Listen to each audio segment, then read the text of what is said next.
in the immortal words of Judy Brown, happiness is a choice.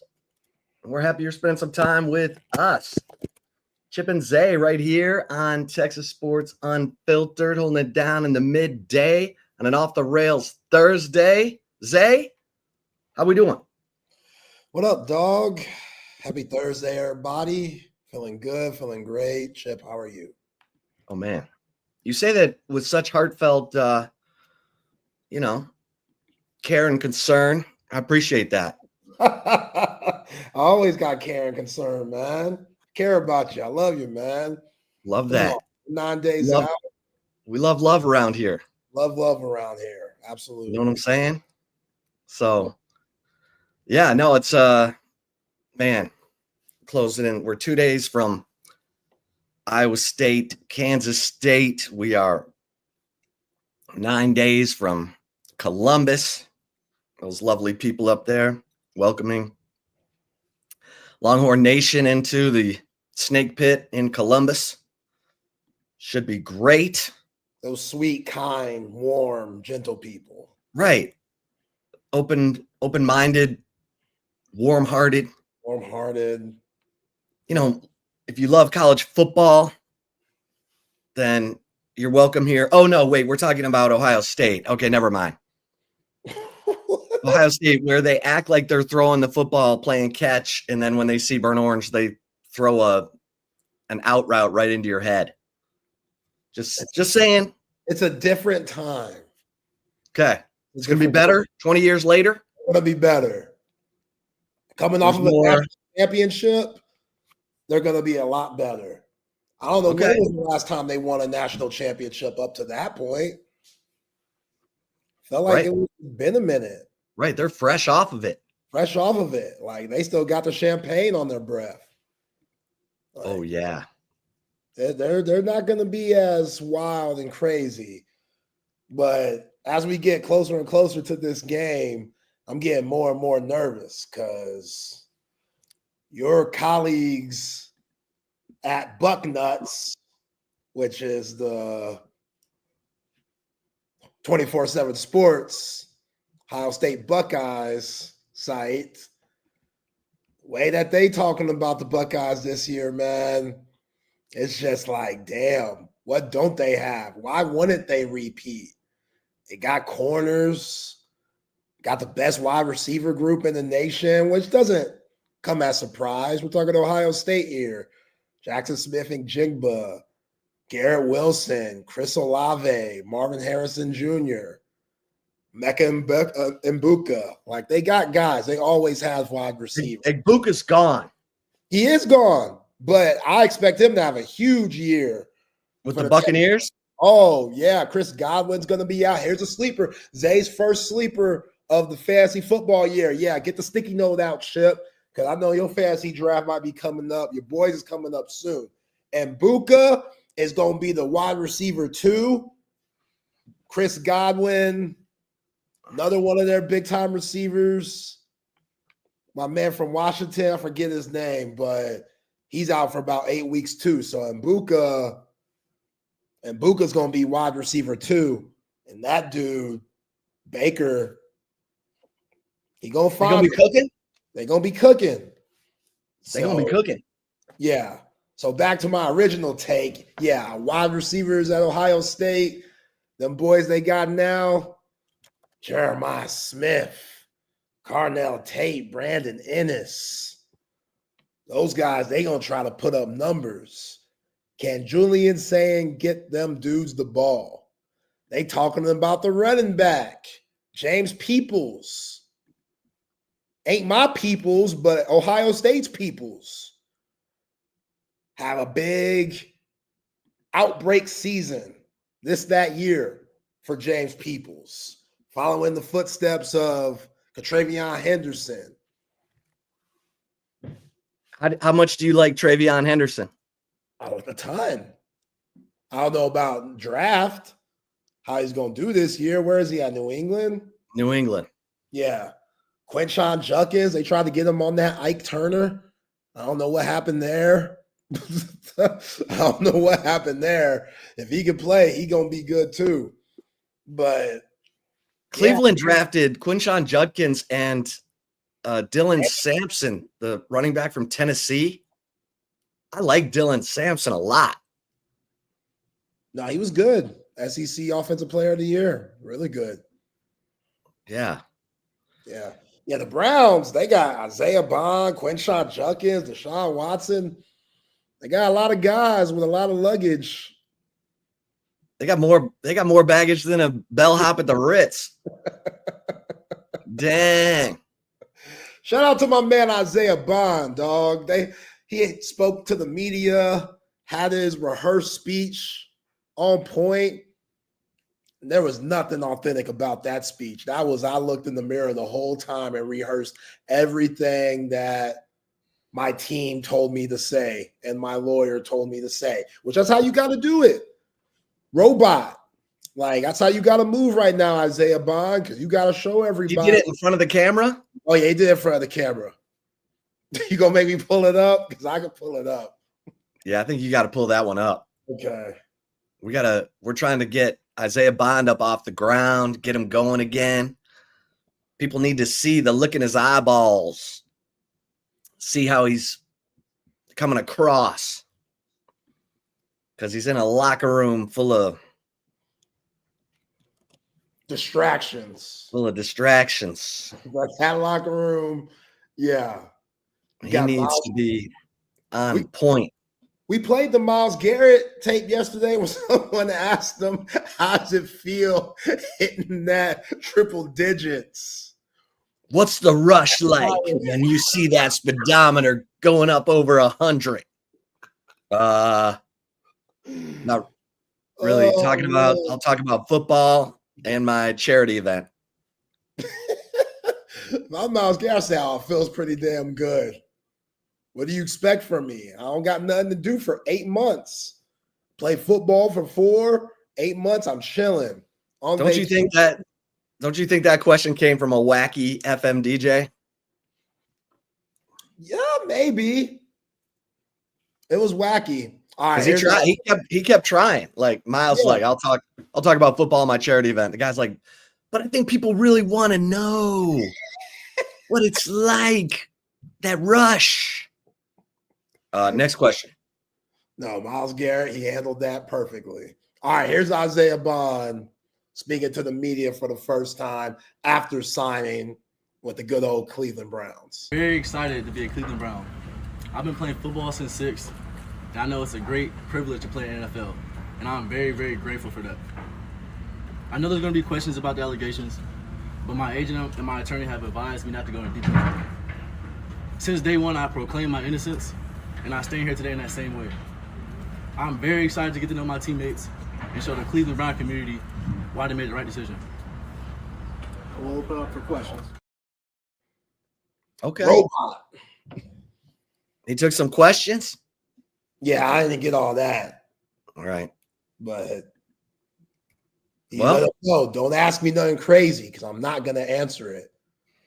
Man, those Browns are getting good practice at not answering those crazy questions. That's what I'm saying. Just distractions. That's all they got going on. Dylan Gabriel said something weird about like performance, not entertainment. I'm paraphrasing, but everybody thought that was a shot at Shedeur Sanders. Then Shedeur Sanders had to go answer those questions and was like, nah, Dylan told me on the plane. He didn't mean nothing by it. He wasn't talking about me. It's like, yo, you guys are about to go 3 wins here in 2025. 3?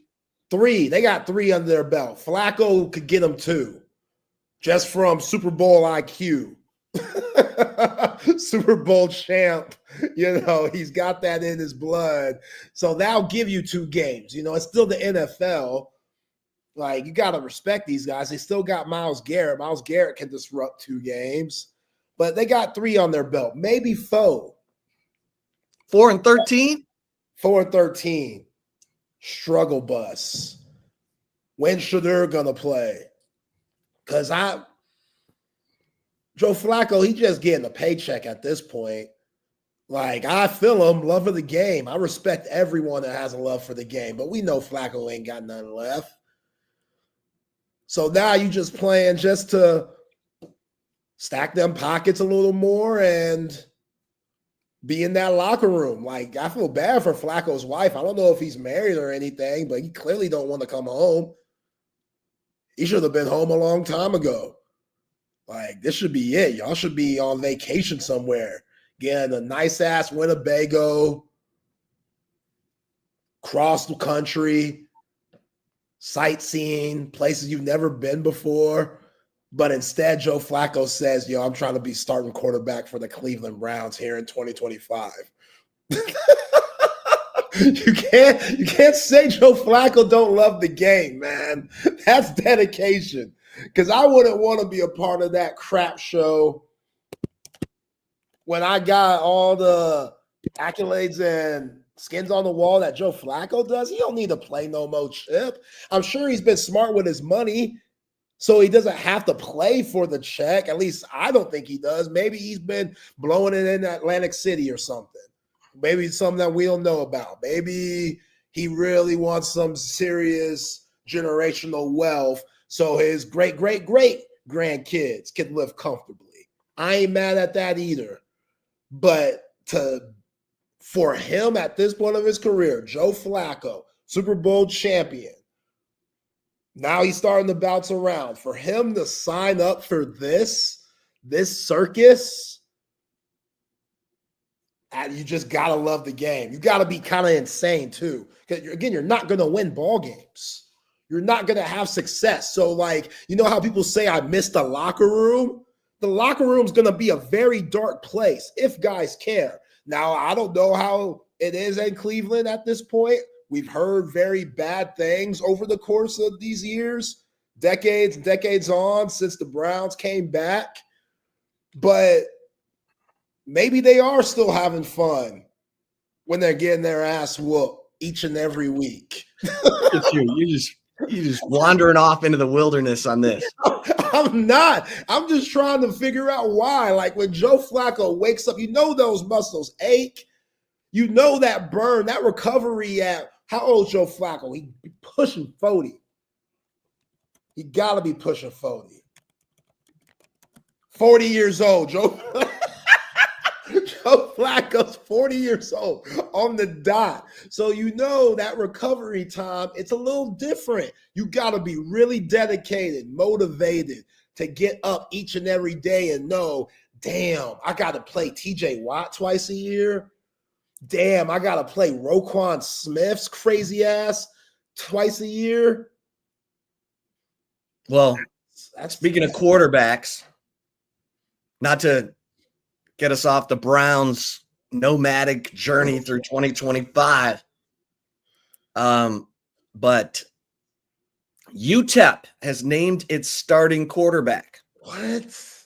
And it happens to be former 5-star Malachi Nelson, who came out the same year as Arch Manning. They were both top 5 quarterbacks in the 2023 recruiting cycle. Malachi Nelson signed with USC. Arch Manning signed with Texas. Malachi Nelson has since been at Boise State and now UTEP. So there will be a showdown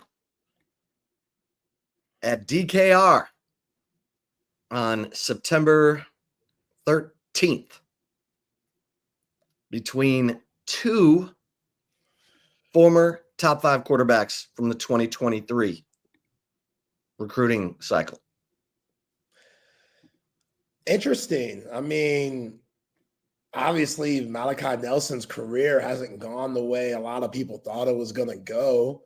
When you're a big-time 5-star player, you expect to be at a big-time blue blood Power 4 school. And to go from USC, which is around that blue blood territory, doesn't work out there. You go to Boise State, which is the highest of the high when it comes to G5. They were in the college football playoff last year, so it's still really good football. But now, and no diss to UTEP, but let's keep it a buck here. We know what UTEP is. UTEP is getting paid to get their ass whooped in a few weeks when they come down to DKR. That's just how it goes. So for Malachi Nelson to be at this point of his career, you kind of wonder, where did it go wrong when he was in Cal? Like, how serious was he taking the game? You know, like this is an eye opener for somebody like him, which maybe it's humbled him. Maybe UTEP now is a crazy threat because they have a talent like that, a 5-star talent running the show. But these are the stories that you don't see very often. And when they happen, it just makes you wonder, where did it go wrong? Yeah, because it went wrong. Like, okay. He's still a scholarship player. Oh, yeah. And I'm sure he's gotten some NIL money here and there. He completed 12 of 17 passes at Boise. 0 touchdowns, 1 interception, but 70% completion rate, and then he gone. He completed 1 of 3 passes at USC as a freshman in 2023, and then off to Boise, and then off to UTEP. So, yeah, man. Yeah. We'll see how this goes, but see, and there were some who thought Malachi Nelson was better than Arch Manning coming out of high school. Exactly. So what's your motive? If you're Malachi Nelson, you're coming out of high school, because we all know Uncle Elroy and Pops, they might not have the best mindset and mentality for you. They might not have your best interests. So did Malachi Nelson go to a place, which it's Lincoln Riley, like the guy knows quarterbacks. The guy's put a lot of guys in the NFL that also went number 1, that also brought some hardware when it comes to winning Heisman Trophy. So you can't say he made a bad move by going to Los Angeles and trying to play for Lincoln Riley. So where did it go wrong there? You know what I'm saying? Because this is LA. LA, things are moving fast, man. We talking about Rodeo. Well, he's from Los Alamitos. So oh yeah. Yeah, too close to home. Too close to home. Distraction. Yeah. That's easy. That's one of the easiest ones in the book. You know, too close to home. Family all the time. And it's not like Southern Cal. It's not UCLA, even though football standards, it's way past UCLA, but you in Compton. Like, we've had John Brown on the show multiple times. Mr. Universe, father of Amon-Ra St. Brown. He tells us about Compton and what that was like. Y'all seen Boys in the Hood. Ricky! There's a lot going on at Southern Cal that you could get into if you hang out with the wrong crowd. So I'm not saying Malachi Nelson did all this, but from where he was supposed to be, the trajectory for him, and where he is now, that's a sad story. It is. Well, so he goes to USC. He says he's willing to wait his turn behind Caleb Williams, who won the Heisman in 2023. And then Caleb Williams opted for the draft. And so Lincoln Riley had to pick a quarterback to play in the bowl game because Caleb Williams opted out. Well, Lincoln Riley opted for Miller Moss. Miller Moss threw 6 touchdown passes in a bowl game win over Louisville. So Malachi Nelson was like, I'm out. He goes to Boise. He loses the quarterback battle with Maddox Madsen. And everyone who covers Boise is like, whoa, that's a shocker. But Boise State head coach Spencer Danielson assured the media he was confident in his decision, and Madsen ended up, helping Boise go 12-2. They win the Mountain West. They're in the college football playoff. Of course, Having Ashton Genty certainly helped. And then after last season, Nelson was like, okay, well, let me get back on my horse. Because I'm assuming Maddox Madsen is back. I think he's back. I mean, the way that people are still picking Boise State to be that G5 team that makes he's only a junior. Yeah, he's so Malachi Nelson. Yeah, this is the oldest story in the book. He don't like competition. This is entitlement. I'm a big time 5-star. The job should be mine. I'm making so-and-so NIL wise. The job should be mine. And these coaches are like, nah, that's not how it works, buddy.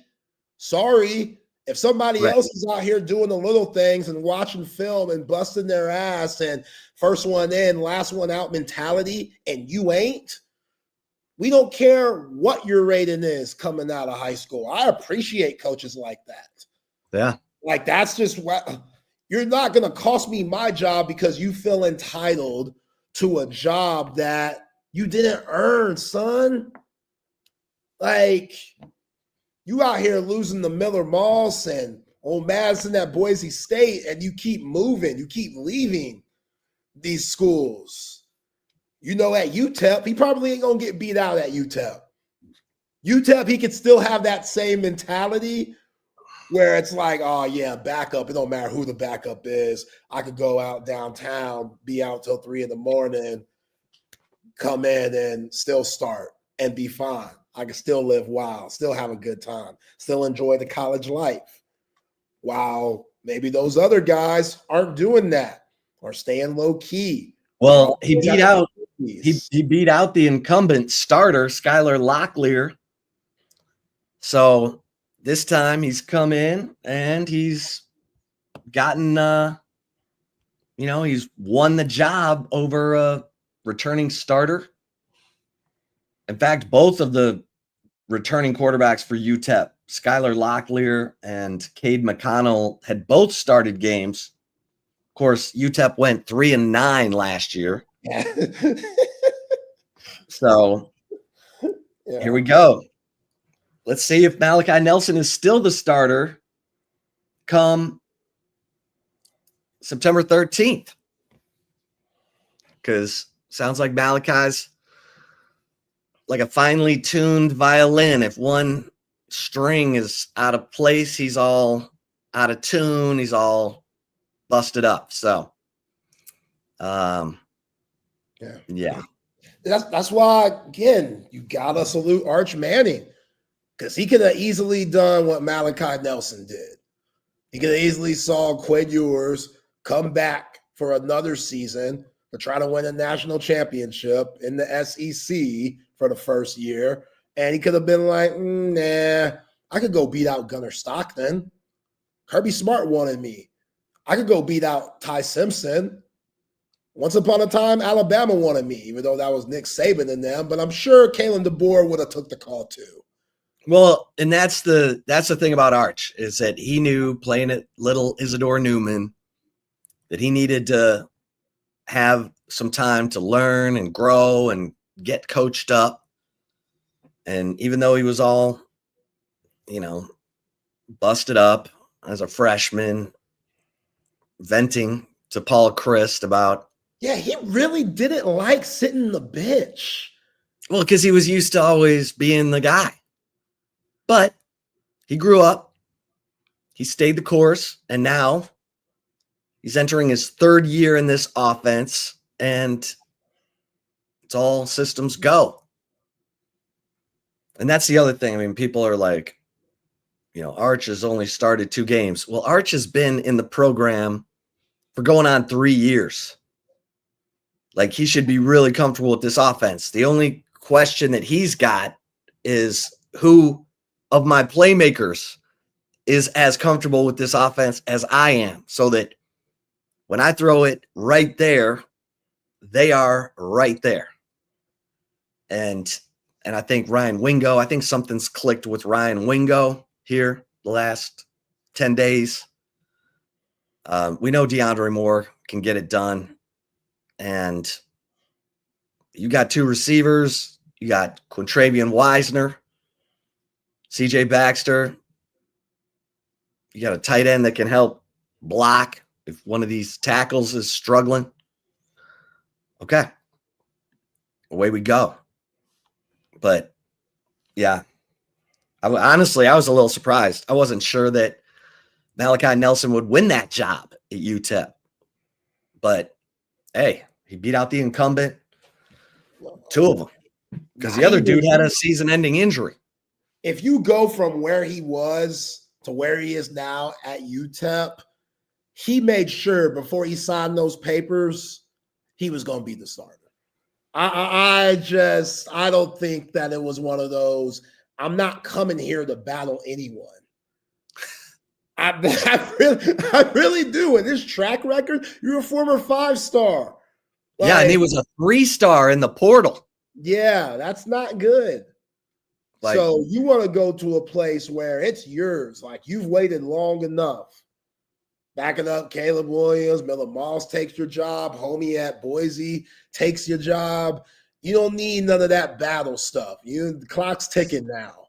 So if that means go to a place that just won 3 games in the past year, so be it. That means you being on the field and have the keys given to you.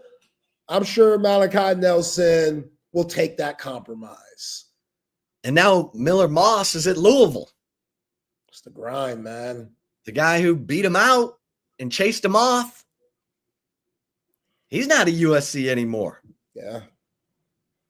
That's the game. That's how it goes. And Riley, man, you got to have some consistency. Lincoln Riley, Lincoln Riley knows offense. But he walked into Oklahoma when Bob Stoops had just, had good defense, good coaches. Lincoln got to walk right into all that. I mean, Bill Biedenbaugh is one of the best offensive line coaches in football, and they had that little counter tray. Their air raid was different. It had a lot of power running in it, and it was all working. And then Bill Biedenbaugh's like, "Hey, man, I'm good. I'm gonna stay here at OU." And suddenly, Lincoln's like, "Oh, I got to go hire my own guys." Got the defensive coordinator wrong. Took Alex Grinch with him. Now he's got Danton Lynn, who's Anthony Lynn's kid. Anthony Lynn, former NFL head coach, former running back at Texas Tech. I covered him when he was in Lubbock. And now his son is Lincoln Riley's defensive coordinator. It's amazing.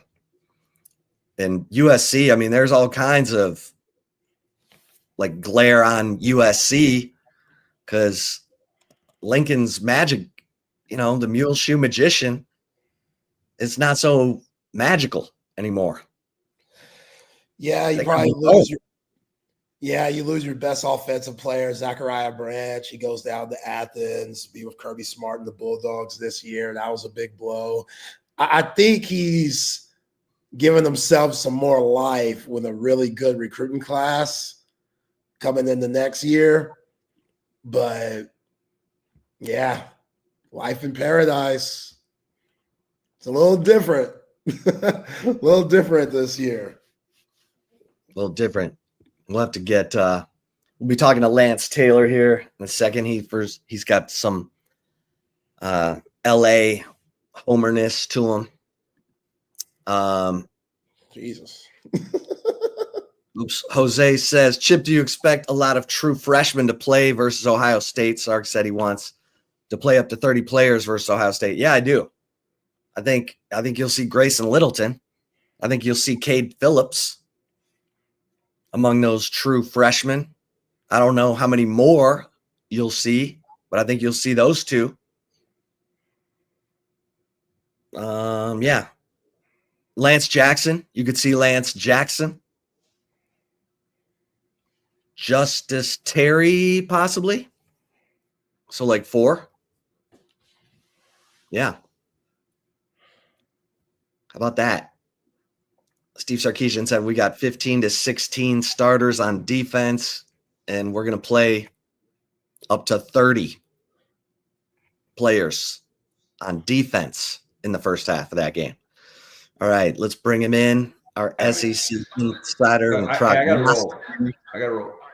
who is wearing his LA Rams gear about the yin yang, the one and only Lance Taylor of lanceslock.com and of course nextroundlive.com. Hey fellas, how are y'all? What's going on, Lance?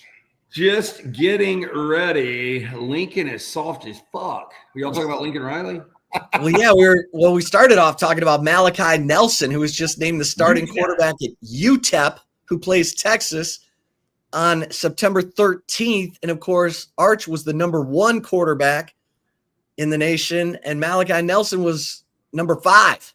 Yeah, Malachi Nelson I thought was going to be great. As a USC, kind of an adopted team, I was so excited about that 5-star guy being the next great quarterback for Lincoln Riley. And, there's got to be something with Malachi Nelson because, he transfers to Boise State, and I thought for sure he would be Spencer Danielson's starting quarterback, and then Maddox Madison wins the job. And Maddox Madison wasn't bad, but he wasn't great. So, I wonder. And then now he's at UTEP, and, being the starting quarterback for UTEP, good for that kid, but I'm just blown away at how far that guy has fallen. I don't know what that's got to do with Lincoln Riley.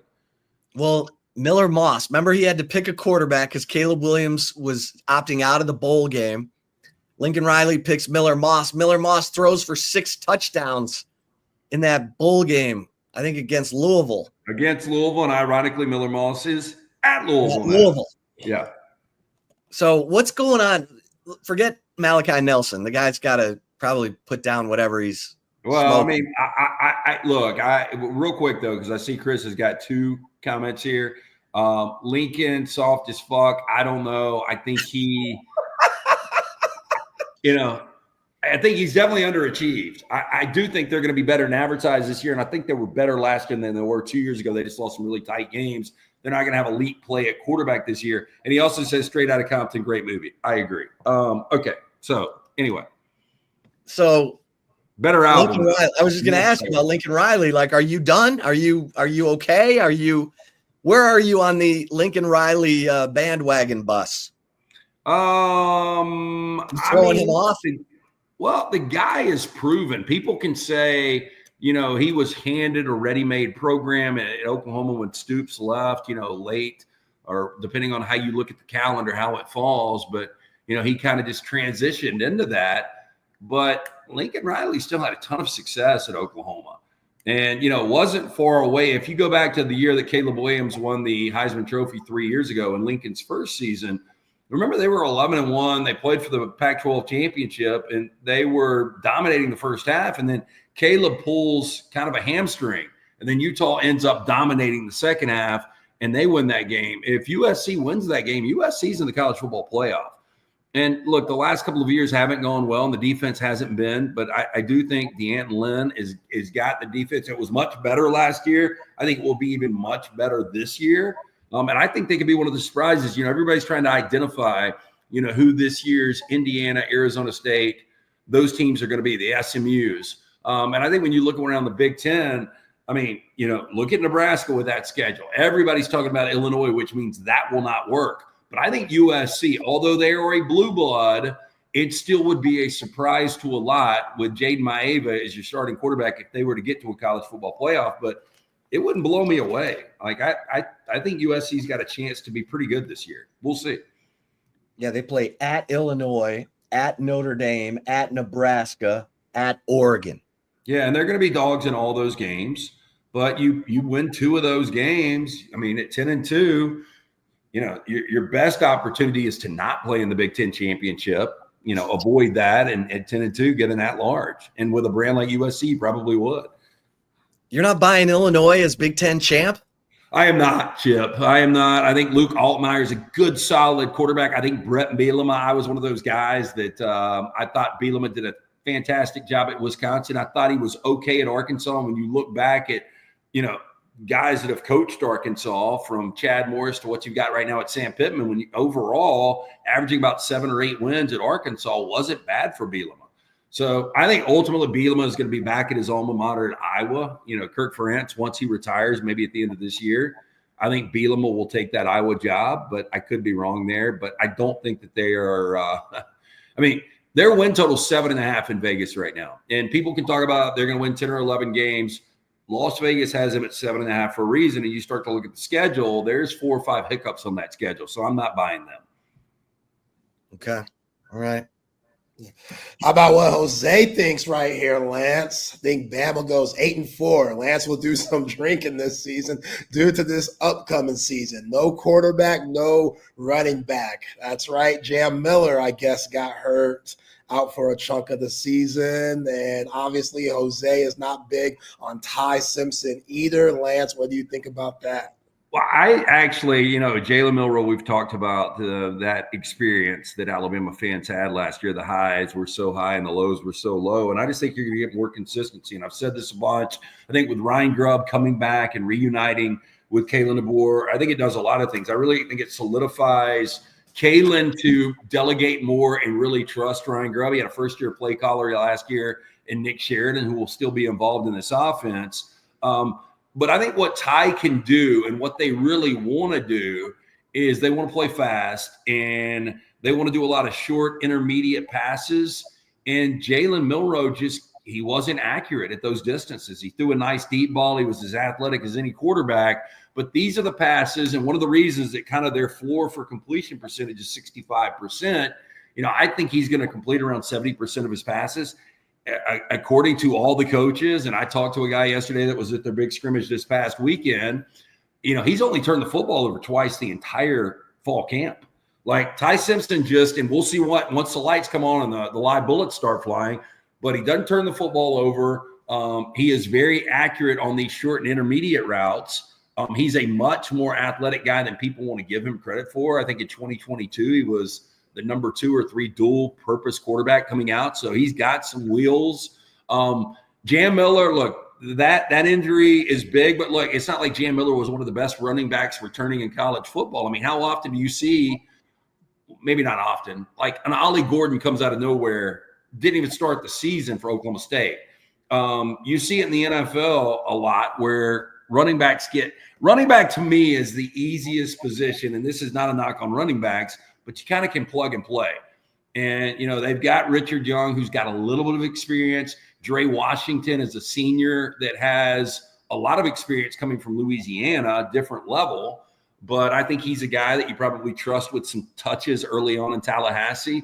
I'm not concerned at quarterback at all. Running back, a little bit of a concern. The offensive line is going to be one of the best in college football. The defense is going to be one of the best in college football. The receivers is going to be some of the best in college football. Kalen DeBoer is one of the best coaches in college football. Schedule's difficult. Special teams are an unknown. New kicker, new punter, new long snapper. That's the third phase of the game we never talk about. So those are unknowns. That could be a variable that could ultimately cost them a game or two. And the schedule is difficult. I still think Alabama goes 10-2 or 11-1. And I'm going to do a lot of drinking this season if they win or lose. Okay, what's the line on that Bama Florida State game? 13.5, and the total is 50.5. And So- the majority of the money right now, Chip, is going on Alabama. It seems like a small price when you look at how bad. And to me, Florida State, after bitching and complaining about the Jordan Travis injury and not getting in the college football playoff, had one of the more embarrassing seasons ever last year. I do think Thomas Castellanos is going to be an upgraded quarterback. I do think they're going to be much better. When I say much better, from 2-10 to like 7-5 or 8-4. So I think they can be competitive. I just think this Bama team is going to be really, really good. Now, do you get to Tallahassee and it's 92 degrees and there's a little rain in the forecast and it's 98% humidity and a first-year quarterback turns it over once or twice and you have some untimely penalties and Castellanos has got a ton of experience and he makes some plays with his legs and they keep it closer than most people think. It's a possibility. I think Alabama wins this game by 21 plus, but would I be shocked if Florida State kept it closer? No, but this is NIL, and it's one of the difficult things about me handicapping games is a lot of times you don't see an Indiana coming, and you don't see a team that can go from – I don't remember what Oklahoma State was in 2023, but then they go 0-9 in the Big 12 last year. So it's kind of a weird thing to fill out right now. I do think Florida State will be improved, but I think Alabama is one of the elite teams. They're one of the 9 teams in college football that can win the entire thing. Okay. What's your projected record for USC? I personally think USC is probably 8-4, but I could see it break. I think their floor is probably 7-5, and that would be an absolute disaster for Lincoln Riley. 8-4 probably makes the most sense, but you mentioned the 4 games are going to be underdogs. They're probably going to get 1 or 2 of those games. So if they do that, I think the ceiling's 10-2, the floor is kind of 7-5. I think 8-4, 9-3. All right, what team in the SEC do you think makes a big move up this year and down maybe? Well, we had Joel Klatt on earlier, and I agree 100% with these 2 teams. Well, first of all, I think Auburn can be better. I've got to see something from Hugh Freeze, though. The last couple of years have been so underwhelming, and I do think Jackson Arnold's going to be an upgrade. I think it's a really good situation that he has got a new location after what really was a disaster in every area for the Oklahoma offense last year. But Auburn aside, Oklahoma and Florida are going to be those really improved teams. I think Florida up front, offensively and defensively, is going to be really good. If DJ Lagway is 100% and plays to his level, who knows? DJ Lagway at the end of the year, people might be saying, Heisman finalist, best quarterback in the SEC. That's a possibility. I think the same with John Mateer at Oklahoma. I think when you bring in Mateer, you bring in the familiarity of his coaching staff, Ben Arbuckle coming from Washington State, calling those plays. You bring in what is such a huge piece in Jaden Ott, which was one of the best running backs that nobody knew about coming from Cal last year. The offensive line is going to be so much better just being healthy. I think Oklahoma and Florida are going to be much improved. But in my point, bringing Joel Klatt from Fox up, he was like, the scary thing is both those teams are going to be much better, but their records might not indicate it because the schedules are so difficult. So I do think if they can find ways to navigate those schedules, I think both of those teams might be talented enough to get to a college football playoff. If you had to choose either one of those teams, which one makes the CFP and which one doesn't? I probably would choose Florida. I trust Billy Napier a little bit more than Brent Venables, and I don't really know why. Napier is 19-19 at Florida. But, Venables, this is still his first go-around, and, I thought he did a good job in year 2, and I'm just kind of not sold. Great defensive coordinator. I'm just not sold overall, and I do think Florida has probably got a better overall roster, too. Okay. And any SEC team you think is moving down? I think Tennessee, it's going to be tough. We will know if Josh Heupel really is a top 10 coach. I like Heupel, and I think he's done a really good job there. Aguilar's got experience, but he turns it over a ton going back to the Appalachian State days. I think there's a little bit of a downgrade there. Trying to think. Georgia, Texas, Alabama, LSU are all going to be good. So I think Ole Miss. So 2 things. So Heupel, we'll see how good of a coach he is this year with what he's lost, because I think Dylan Sampson out of that backfield is a huge loss. But I also think Lane Kiffin, Austin Simmons, you look at how Jackson Dart is playing in the preseason right now for the New York Giants, and he is going to be their starting quarterback. I don't care what Brian Dable says, sooner or later. Russell Wilson will be there for a little bit, but ultimately Jackson Dart will be that guy. But they replace so much. They got to replace 14 starters from the number 2 overall defense, or 14 starters overall, but they had the number 2 defense in college football last year. If Ole Miss can get back to 9 or 10 wins, then you got to start thinking about Lane Kiffin as one of the top 10 coaches in college football. But I do think they'll drop off a little bit just because they lost so much production. And then Vanderbilt, give Clark Lee a lot of credit, and Diego Pavia, but they're not going to sneak up on anybody. So not that they matter because it was 7 or 8 wins last year, but they're not going to replicate what they did last year. I don't think. Have you watched that Any Given Saturday documentary? I haven't. I was looking for something. My routine has gotten really boring. I'll watch a few hours of TV, and then I'll get in bed and try to watch like 30 minutes before I actually go to sleep. And that 30-minute buffer, I'll just throw something on that's not long. And I was trying to decide between Any Given Saturday or Hard Knocks with the Buffalo Bills. So I turned on the Buffalo Bills, although I don't like the Buffalo Bills, and watched a little bit of that, but I didn't watch Any Given Saturday. Is it worth it?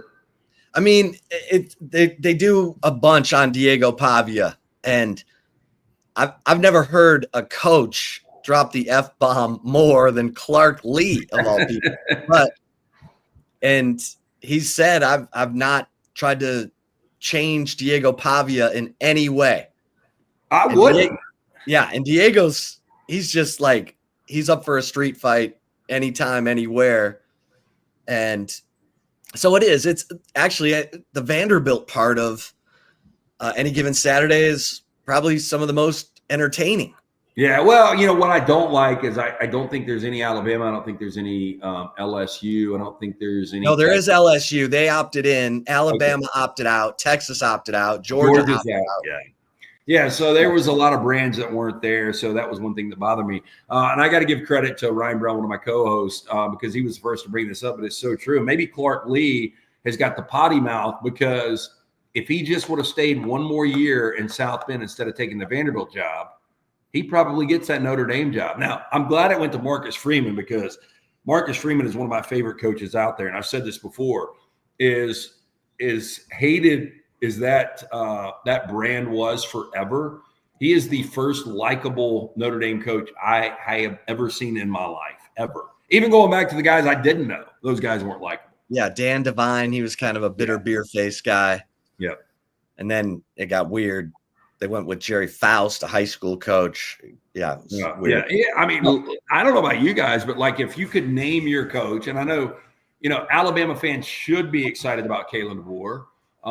If you would have told me 4 years ago Lincoln Riley was USC's coach, I would have been like, hell yeah. I think Texas fans are super excited about Sark, but I think there's a lot of people out there, if you're just like, you can have any coach to take over your program. There's a lot of guys that would say Marcus Freeman, his ability. I mean, you can't question the coaching. He played for a national championship last year, but his ability to recruit, I mean, damn, he's doing a scary good job of recruiting right now. Yeah. No, he is likable. What are you expecting for Notre Dame, by the way? I mean, they got a redshirt freshman quarterback and Carr, might have the best running back in the nation, Jeremiah Smith. What are you expecting for Jeremiah Love? Yeah, Yeah. I am interested to see CJ Carr, the grandson of Lloyd Carr, and how good he's going to be.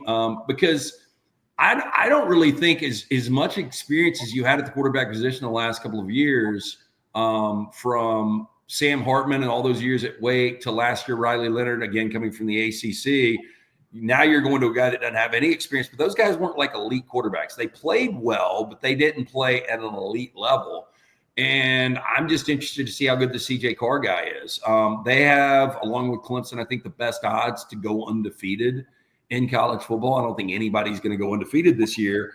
But I can look at Notre Dame's schedule and I can be like, okay, I can see 11 wins. But then I can also look at Notre Dame's schedule and I'm like, damn, this schedule is really, really difficult. And I could find 4 losses on there. I think Notre Dame is probably more 9-3, 10-2. And, they'll be right there on the cusp to get back to a college football playoff. I'm trying to pull their schedule right here.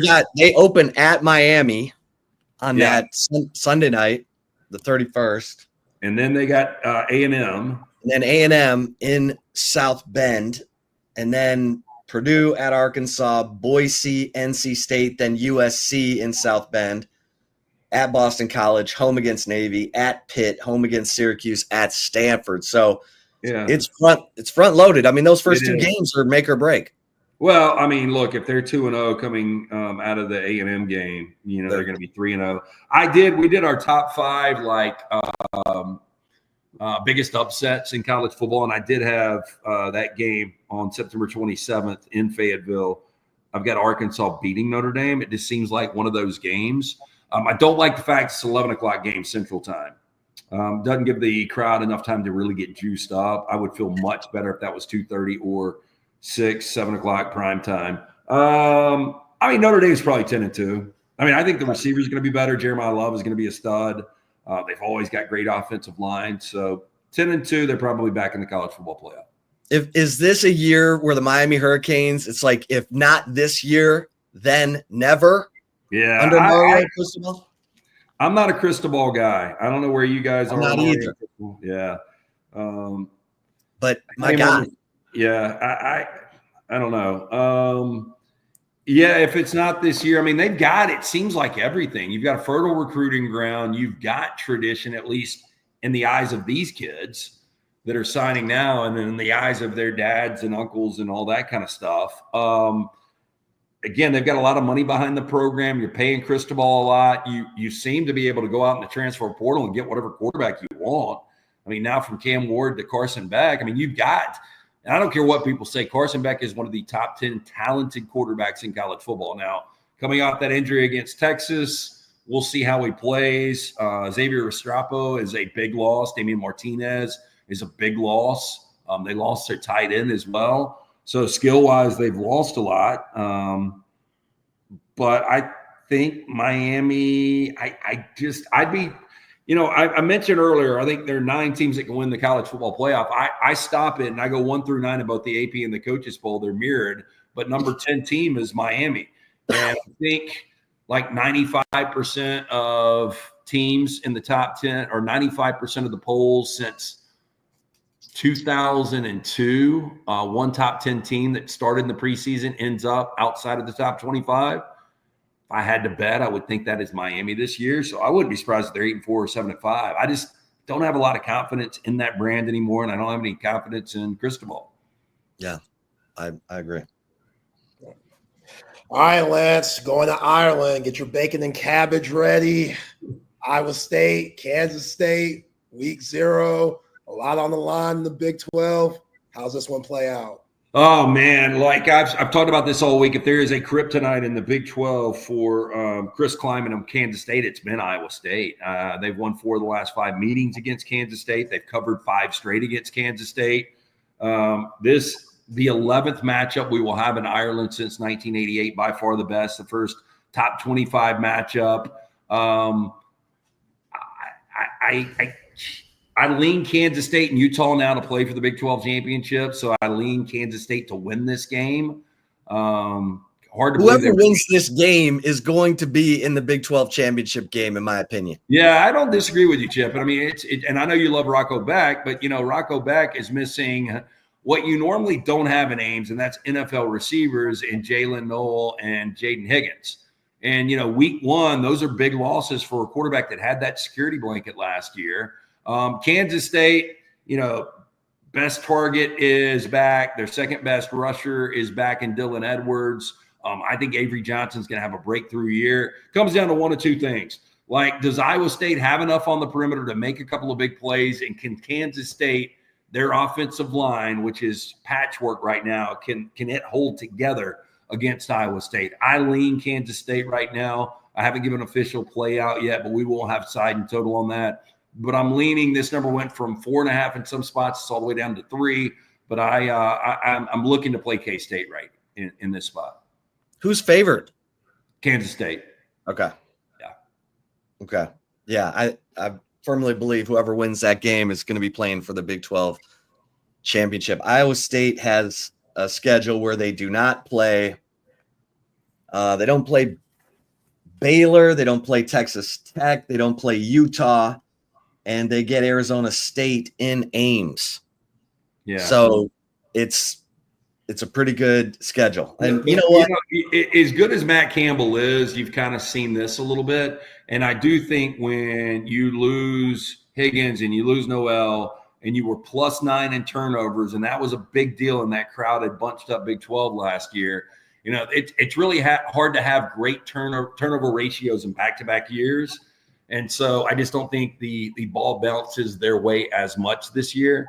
So I still think they're going to be good, especially with Rocco at quarterback. But good could be 7-5 or 8-4 in that crowded Big 12. And, you know, I think 9-3 could actually win the conference this year. Yeah. You got some interesting games. What games have your attention? Well, look, I mean, this week, that is the only one that really jumps. I mean, we'll probably have a play on Fresno and Kansas. We'll probably have I would love to say late night play on Stanford and Hawaii.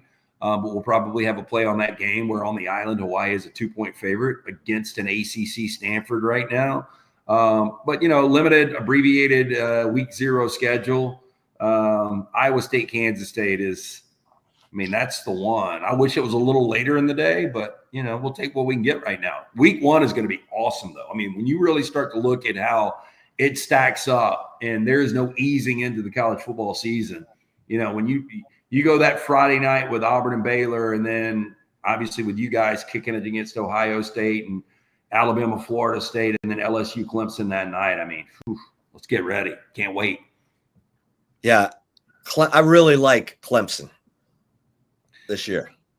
Well, you know, we had T-Bob Air on yesterday, and, you know, T-Bob, former offensive lineman for LSU now with Barstool, and he brought up LSU's offensive line is a complete unknown. And when you're going against one of the best defensive lines, if not the best defensive line in football in Clemson, Peter Woods and those guys in Death Valley at night, week 1, that's an uphill battle. And you factor in, for whatever reason, Brian Kelly has been unable to win these week 1 games.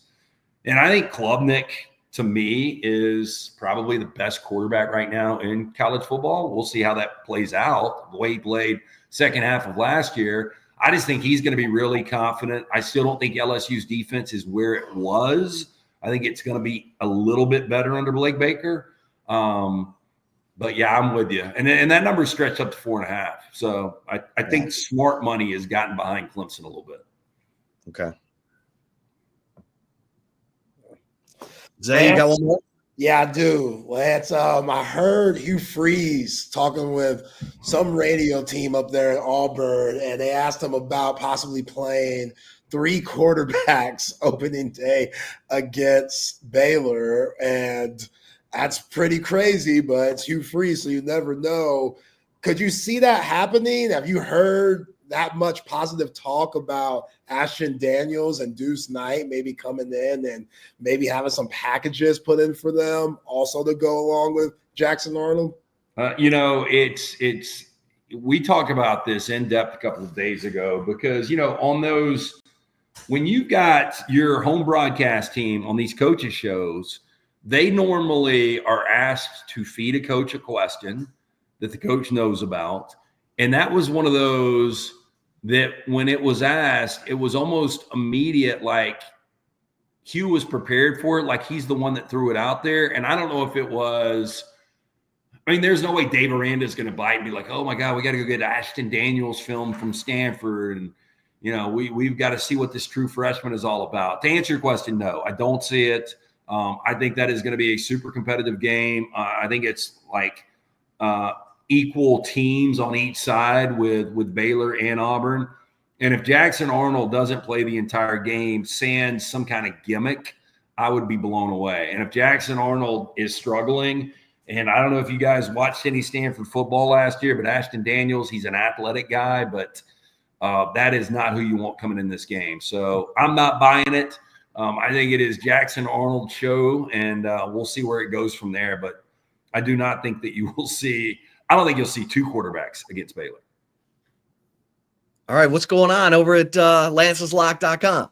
Man, we've got 2 preseason games up and available. Last week in the NFL, 6-3-1. We get a free play every day. So over the last 11 days, 9-0-2 on our free plays. We've only had 1 losing day in the last 10 days, so we're cooking it right now. This is a great opportunity for your listeners and viewers that like to wager to jump on and win with us at lanceslock.com. It's a great value. We're very transparent. You know, there are ups and downs. We are riding a high right now.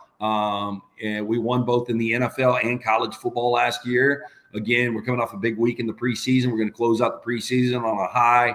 We're going to crush it week 0, but jump on board again. Free play every single day. 9-0-2 the last 11 free plays. lanceslock.com. Only $100 for the entire month. Come on. Nice. Let's go. Let's do it. Let's go. Hey, appreciate you, brother. Let's do it again next week. See you, boys. Thank you, guys. Appreciate you, Lance. There he is. Lance Taylor. Lance'sLock.com. And, of course, Next Round Live. Yeah, man. I can't get behind the Miami Hurricanes. I know my cousin's all fired up, but I just can't. He's just absolutely convinced that the Canes at home are going to smack Notre Dame around like the good old days, and I don't think it's happening. Telling you, man, Carson Beck, no distractions. Homegirl's out his life.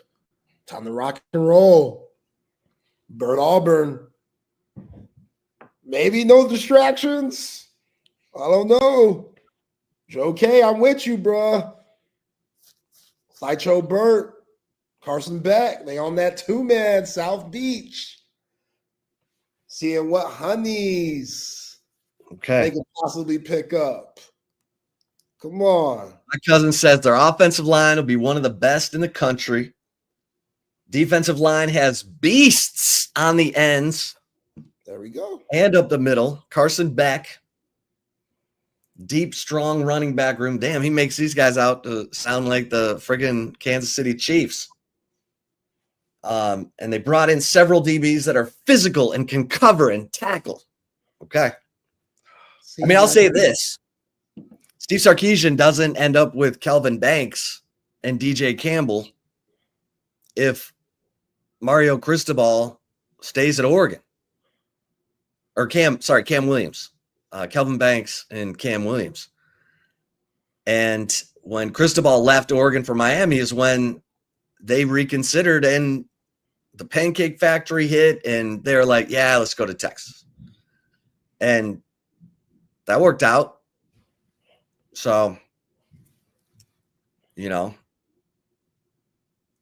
Texas needs to keep adding those offensive tackles. Yeah. Can't let that pipeline break down. But I think that, they got the Turntime kid committed. They got Nick Brooks in there. Poor Nick Brooks, man. What do you mean, poor Nick Brooks? You don't need to tell the cops everything, man. Oh, man, that's in the past. The cops. I know he's just a nice guy. He's a nice guy. He can take it out on he can take it out in football practice. You know what I'm saying? Shout out to APD. Appreciate y'all, but still, that day y'all were tripping. APD. It happens. That misunderstanding. Swept under the rug. Who do you got in the Iowa State K-State game? Kansas State. Ooh. Yo. Let's not get it twisted. I got Avery. Oh, Avery. I got him player of the year. Big 12. Woo! Stamp it. Yeah. Put that on sticky note. Sticky note that. That's sticky note 30. We're coming in hot. Yeah. Avery. Let's go. Dual threat. Big 12 hasn't seen a dual threat like this since Vince Young. Oh God. Come on, man. What the hell's your prediction? K-State wins. Or no, Avery Johnson, Big 12 player of the year. Big 12 player of the year. Big 12 player of the year. Oh, yeah. That hair gonna be flowing. He gonna be running. He gonna be throwing. Rocco Beck, cool, but Lance is right. Them receivers that he had go league. That's going to be an issue this year. Yeah. Yeah, man. Them lovely locks that Avery got going, they're going to be flowing. When Rocco Beck lights his ass up from Dublin, I'll make sure to. Who's Rocco throwing to? It don't matter. Listen, Matt Campbell has had Xavier Hutchinson. He had Tariq Milton. Milton transferred here. Couldn't get any love, but Matt's always had good receivers. Okay. So Jalen Noel is great. I got to say, Tariq Milton told me Jalen Noel was going to be good. So, But yeah, he's always got some fast guys on the outside. All right. So yeah. All right. And they got a guy named Orange, like his last name, I think, is Orange. Nah, I can't trust that. You can't trust that? No, Orange. What kind of last name is that? Yeah, and he had like Color? That's not brown or black? his name is Dominique Orange. Oh, man. The only colors you should be named after are black, white, brown. That's it. No green? No. Oh, yeah, I guess green works. What about Savion Red? I You like said brown. Savion You said Red. brown is okay. Yeah, brown's cool. You good. All right. Blue, Jaden Blue. Dan Blue's cool. That name fits. I mean, Okay, now you're proving me wrong completely. Orange is weird though. Now, if it was like White? his middle name was Burt, that'd be dope. His middle name was Burt, Dominique Burnt Orange. Dominique Burt Orange. Well, Then we apparently got- he's a big time player, had NIL offers, and remained loyal to Iowa State. Nose guard. And you know, they got 4 linebackers back who were all hurt last year. Yeah, they were really nicked up. So they've got a loaded linebacker room. And they play that 3-8 cloud defense that gives everyone trouble. So with our guy, the defensive coordinator there, John Haycock. So, all right, I'm taking Iowa State. We're head to head on that one. All right. As far as early. our predictions. Speaking of predictions, you want to do like prediction season record for Texas? Who's going to be the leading rusher? Who's going to be the leading receiver? Yeah, let's do it. Or you want to do SEC predictions? Do Texas? We can do SEC predictions tomorrow, or All right, that sounds good. all right, let's do Texas today. Start with the record. Okay. You know, the schedule. It's a lot tougher than what people think, man. I really can't stand the narrative that this schedule is weak. You look at who they're opening up with. You're looking at October. You look at the back-to-back rival games in Texas A&M and Arkansas. Got to go to Florida. Got to go to Stark Vegas. Got to go to Athens. The schedule's rough. And as good as Texas is, I see 2 losses in this schedule. I don't know exactly where those losses are coming from. A part of me is terrified of the A&M game, Georgia, Oklahoma, Florida, and Ohio State. Everybody else I'm cool with. But those 5 games that I named, Ohio State, Florida, Oklahoma, A&M, Georgia, I see them going 3-2 in those 5 games. So overall, 10-2 record, maybe SEC championship. Just got to see how that all plays out because could see multiple teams in the SEC going 10-2, 3 teams. So all the stats and numbers got to be taken out to see who gets to go to Atlanta. Which you heard me last year, Chip. You saw Ohio State. I'm cool with not going to the conference tournament. I know you thought a lot of y'all be like, "Oh, Zay, you weak. The whole point is to win championships." I know where Steve Sarkisian's mindset is. He wants an SEC championship. I understand that. But I'm sure Ohio State was cool with watching Oregon hoist up that Big Ten trophy in Indianapolis as they sat on their ass watching, icing their knees and stuff, getting ready for the college football playoff that they ran through. So I'll take that. 10-2, not going to Atlanta, going to Atlanta. It don't matter. Just get in the dance. Just get your dancing shoes out. Have them available. And when it's time, when you're one of those 12 teams, get hot when you need to. Be ready. I appreciate hair of the dog. It's cool. I've been called worse. You know what I'm saying? And I'm going to go to bed very comfortable tonight, knowing that you call me soft and charming. But hey, Natties, conference championships. Like, what will Texas fans remember more? That's all I'm saying. So I'm not saying I don't want the title. The title would be cool. But if you don't get it and you're still in, I could care less. So I'm going 10-2, Texas. I guess if I had to choose those losses, I would say,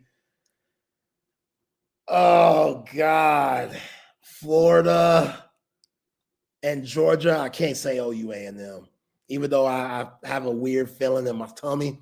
I can't say that. I can't. I don't like those games, but yeah, you could write me down for 10-2 for this 2025 Texas Longhorn team. Okay. I mean, I think Arch is going to have a tough day here or there.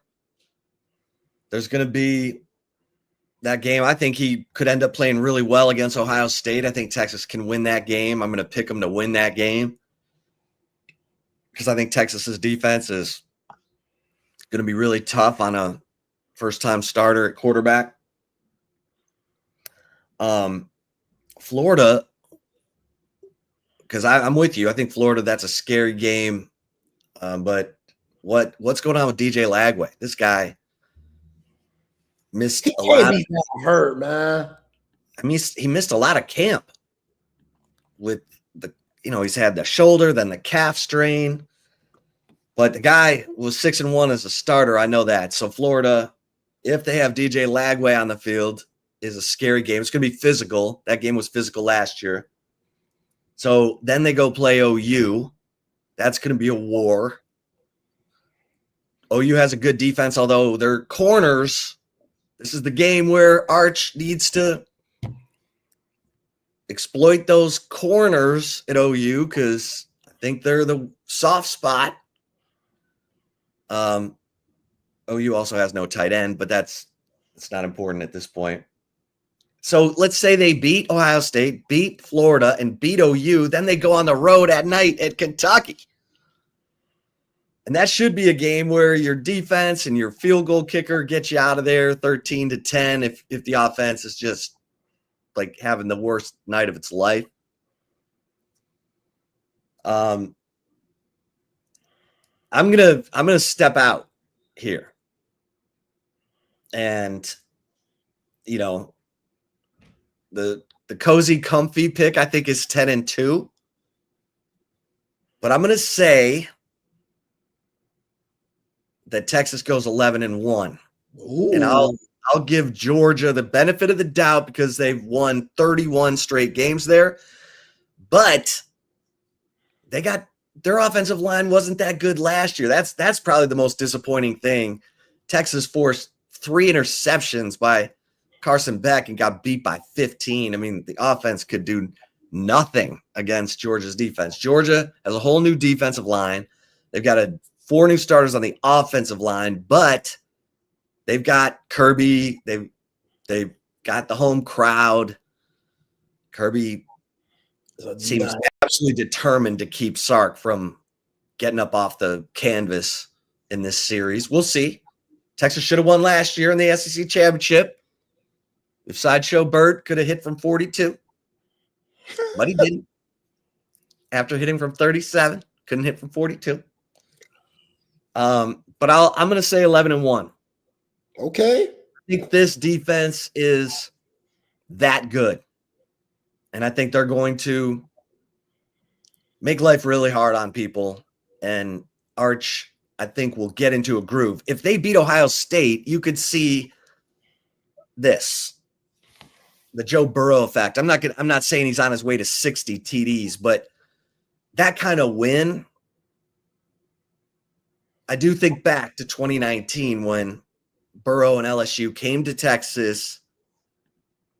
Huge matchup, all the hype, and they won. A thrilling game. Unbelievable game. One of the best games I've covered at DKR. Unfortunately, 45-38 went the other way. But Texas's defense, I don't know who can get to 38 on this defense. I mean, we'll see as the season plays out, but I think this defense is going to be holding teams to 12 points this year. So I'll say 11-1, and I'll say the loss is at Georgia, even though at that point of the year, Texas could be a rolling ball of butcher knives at that point. And, but they're bound to be in a one score game that you didn't expect, like at Kentucky, or you're going to probably expect a one score game against Georgia. But, Texas has been better on the road than they have been at home lately. Like sometimes they relax at home and they get off to a slow start. A couple turnovers, a couple fumbles. Arch had 2 picks against ULM. And, so it's interesting. Arkansas's always up for it. They got Taylon Green back, but their defense, a lot of questions. Taylon Green's a sleeper, man. A&M is good up front on the offense. Now, their defensive line, after losing Shamar Turner and Nick Skirton, we don't know. You would think Mike Elko's got dudes lined up. And Shamar Turner, if you watch any given Saturday, you can tell Shamar Turner was a headache for Elko. To coach? Yeah, he had to restart practice twice, and he goes, Shamar, we'll be here all day. Hell no. He's one of those?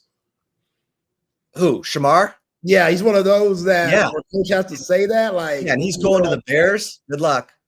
Good luck, Bears. That guy was so hyped, and he didn't deliver last year. Neither did Skirton, but Skirton's like a massive dude. They were both second-round picks. They didn't do nothing against Texas. So, like A&M, the running game, if that offensive line is as good as people think, maybe Reuben Owens and Marcel Reed get some Lenore Sellers and Rocket Sanders magic going. But it's going to take a Lenore Sellers type of quarterback, a Sam Levitt, a John Mateer, who can really go to give Texas's defense fits, in my opinion. Because quarterbacks who could just run a little bit, like Cade Klubnik diced him through the air, but he didn't really dice him with his legs. And Cade can do that. I mean, he's not Vince Young, but he can go get you 6-7 yards. He's fast. He's sudden, Yeah. So, if you're just looking at like the trenches and who can, like OU, I don't know what their offensive line is. Like they got 4 starters back. They were terrible last year. So is that good? But their defensive line is good. And Kip Lewis is good. I don't know what their corners are. And I've heard it's like, we don't know. You would think Brent Venables has corners, but Texas has burned OU corners for years, even when Stoops was there. So have they gotten that fixed? Because if Arch is in his bag at that point, and Texas can just hold off that OU defensive line, I want to see how Texas runs the ball against OU. Because Florida has that kind of defensive line. Florida and OU are going to test, Ohio State. How well can Texas run the ball in big games? Because last year it was horrible. Awful. 1.1 yards per carry against Georgia in both games and 2 yards per carry against Ohio State. after you felt good about the running game too, like coming out of that Oklahoma game before you played Georgia, you felt really good about Contravian Wisner and the way that they handled Brent Venables' defense that day. A pretty stout defense, pretty stingy defense in the run game, and Texas ran all over them. Eventually, yeah, it took a minute. Quinn had to get in the rhythm, but yeah, like OU was up 3-0, I think, in the first quarter or something. Quinn threw an interception. I mean, that fumble recovery by Silas Bolden was the play of the game and turned everything. Yeah. But that was a big run too, though. Like that should have been another touchdown for Contravian Wisner if he just held on to the ball. But then you go to the Texas A&M game where they run all over A&M. And all those guys that they had on defense go to the NFL. And the next week you go to Atlanta and you lay a dud. Right. You thought, okay, this running game has found itself. Yeah. Because Wisner had a career day against Florida. Florida, right? And then came right back. He had 26 carries for 158 yards. And then came right back. Or no. Who did Texas play right before A&M? No, it was Kentucky, sorry. So he ran 28 times for 158 yards against Kentucky and came right back the next week, 33 carries, 186 yards. And you're thinking, okay, they've figured it out. And then Georgia. But you have to have a mobile quarterback against Georgia. The numbers bear it out. I wrote a story about it. I mean, the teams that gave Georgia trouble and slowed them down were teams with a quarterback who can make plays with his legs, from Riley Leonard and Lagway and Haynes King, and even Jackson Dart ran around in Ole Miss's 28-10 win over Georgia. Jalen Milroe was the best last year. And Milroe did a tap dance on those fools. So this is a good point, Alan. This is a good point. Georgia, when it comes to stopping the zone run, they do a really good job at that. That's why I'd like to see that Texas, go back to more gap scheme stuff. You know? Sark shouldn't be too proud to do that. Like, maybe what was Chad Scott doing at West Virginia?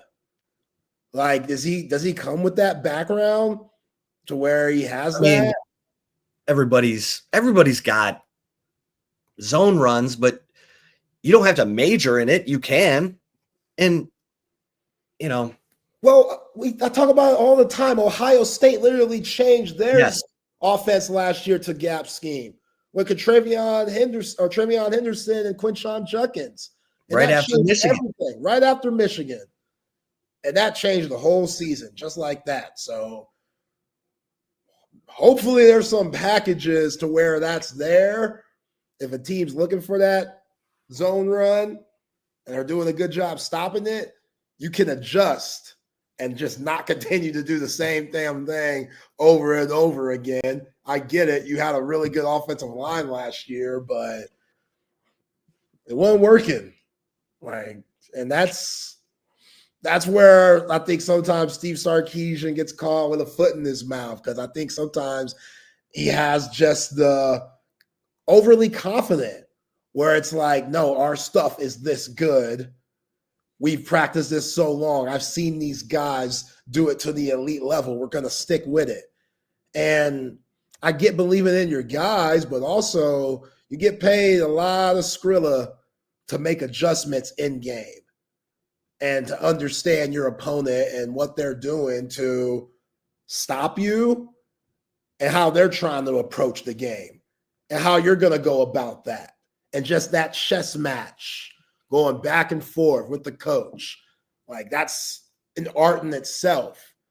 So can Sark bring that here in 2025 when there's those moments where you're getting locked up Are you willing to throw that script out?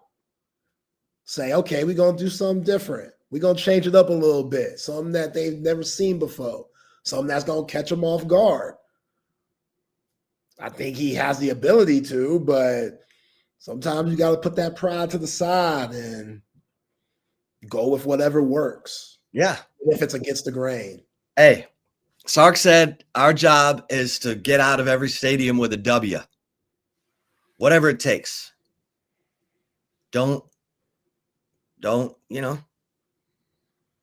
let ego get in the way. Just do what works. And, there's an argument that if you have behemoths on the offensive line, as long as you got a dude or two who can pull, then, that gap scheme is nice. DJ Campbell. Yeah. And the thing about Neto Umeozulu is he's supposed to be more athletic than Hayden Connor. Okay. He can pull. Just mix it up and figure out, Bijan Robinson loved the outside zone play and of course, the guy's got great jump cuts, spin, contact balance. And yeah, and CJ Baxter ran in a gap scheme in high school. I'm just saying, I'm not saying, I know he's got to just whatever it takes to win. Yeah, Bijan Robinson, I don't think that's the best comparison. Not many people have that it factor like Bijan Robinson. Okay, fine. But what I'm saying is, no, I get what you're saying, though. He may have fallen in love with outside zone because Bijan and Roshan ran it well. No doubt. And last year, Georgia smashed it. Yeah. No, you smashed it. Yeah, you ran it well against Texas A&M. You ran it well against Kentucky, other SEC schools, Oklahoma. Just that one team, like Kirby. And Kirby was not afraid of Quinn and his legs. Right. So he was willing to just sell out to blow it up. Let's send guys in there, just knocking guys backwards into the play. And that's what he did all game. He didn't get punished for it. You had to punish that move. You had to be able to drop a ball right behind where that pressure was coming from on a quick slant or some in-breaking route that goes for a big gain, and Texas could never get there. They got it once, that DeAndre Moore quick slant. Yeah. They got it once. It was a good call. DeAndre Moore ran a good route. Quinn hit him in stride, and they put up 6 there. But overall, no, they couldn't get it. And I don't know what, Quinn was not physically right. That was one game after the OU game when you could tell he wasn't still physically okay. Quinn was not very good in that 34-3 win over OU. And that's how good the Texas defense was. That's how big the Silas Bolden fumble recovery was. Because going into that Georgia game, I didn't feel good about Quinn. And Kirby saw that film and was like, we're just going after him. And until they make us pay, till they give us a reason not to. And so 7 sacks and 1.1 yard per carry. Meanwhile, Mississippi State scored 31 against Georgia in Athens. Yeah. And they had the kid with 3 names. Van Buren, who's now at LSU. So if something happens to Garrett Nussmeier, I'm almost more afraid of Van Buren. Shut the hell up. Ain't no way. What are you talking about? Garrett Nussmeier is going to go into Clemson ready. Lock the hell in. Garrett Man. Nussmeier, he's tired of all the talking. Now it's time to Who beat. you got in that game? I don't know. Let's catch me next week. You dig? Can I lock in it? Can I lock Clemson in at -4? Damn, that's early. A lot could happen from now to next Saturday.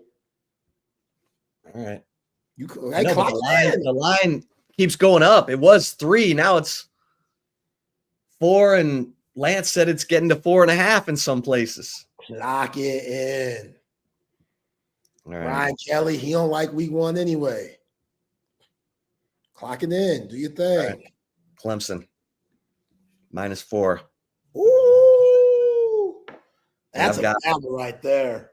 I got Iowa State +3. There's 2 of my.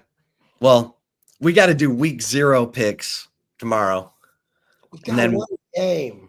What? Are we really doing these other? We really doing these other games, man? Yes. Okay. All right. I mean, these other games. I get we're excited. I'm excited too. College football, it's a beautiful thing. I see Fresno State. I'll do it because you're my guy and I see the excitement in your eyes and in your voice. But these games are awful. Besides, You don't want to pick Sam Houston versus Western Kentucky, Stanford versus Hawaii. what are we doing, man? Hawaii -2.5, Kansas -13 against Fresno. Got UNLV, Idaho State. UNLV went 26.5. Yo, this is for the real degenerates, man. All right, then we can just pick the one game if you want. No, we got to do the others. Now you got me going. Now you got me excited and intrigued. So we can do the others. Let's do them. I'll be ready tomorrow. I'll have my week 0 picks. Yeah. But if y'all really betting on these games, man, just get some help. I get the Kansas State, Iowa State. Anything else, if you're betting on anything else, I appreciate it. I respect it as a fan of college football and all sports. But get some help. Just Get some help. Make a call. Make the call. Make the call like, yo, I just bet on Western. I just bet on Hawaii and Fresno State, man. Week 0. I just put my money down for that game. Something's off. Something ain't right with me. Hey, I need guidance because that's they know what they know. They know. They know. Hey, if you're paying every Tuesday, it's time to slow down. My college roommate had a little bit of a gambling issue. A little bit, huh? And he was told, write down your bets instead of making your bets and see how you do. And That help? oh yeah. Yeah. What'd that do? What is Then you see how much money you would have lost. So How'd you know he had a problem? Like, did you walk in one day and you saw him glued to the television and it was like just I didn't really know. Okay, yeah, you got to keep that private. Yeah. Then But he was when'd you running. find out? When'd you know? When'd you find out? Well, I found out our senior year. Were y'all roommates the whole time? Was he betting on games for 4 straight Pretty years? much.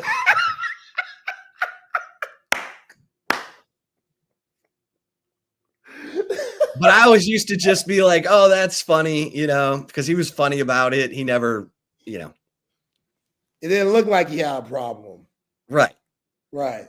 And then, No, Yeah. all I'm picturing is you walk in, he's up watching Pac-12 After Dark, Oregon State versus like UCLA, and he just put the rent money in that game. right. That's Right. what I'm picturing. You're like, yo, what are you doing? Like, why aren't you out? We got a big party going on. What are you watching? And he was like, nah, I got Washington State -6.5. Then he started hosting blackjack. He was the house. And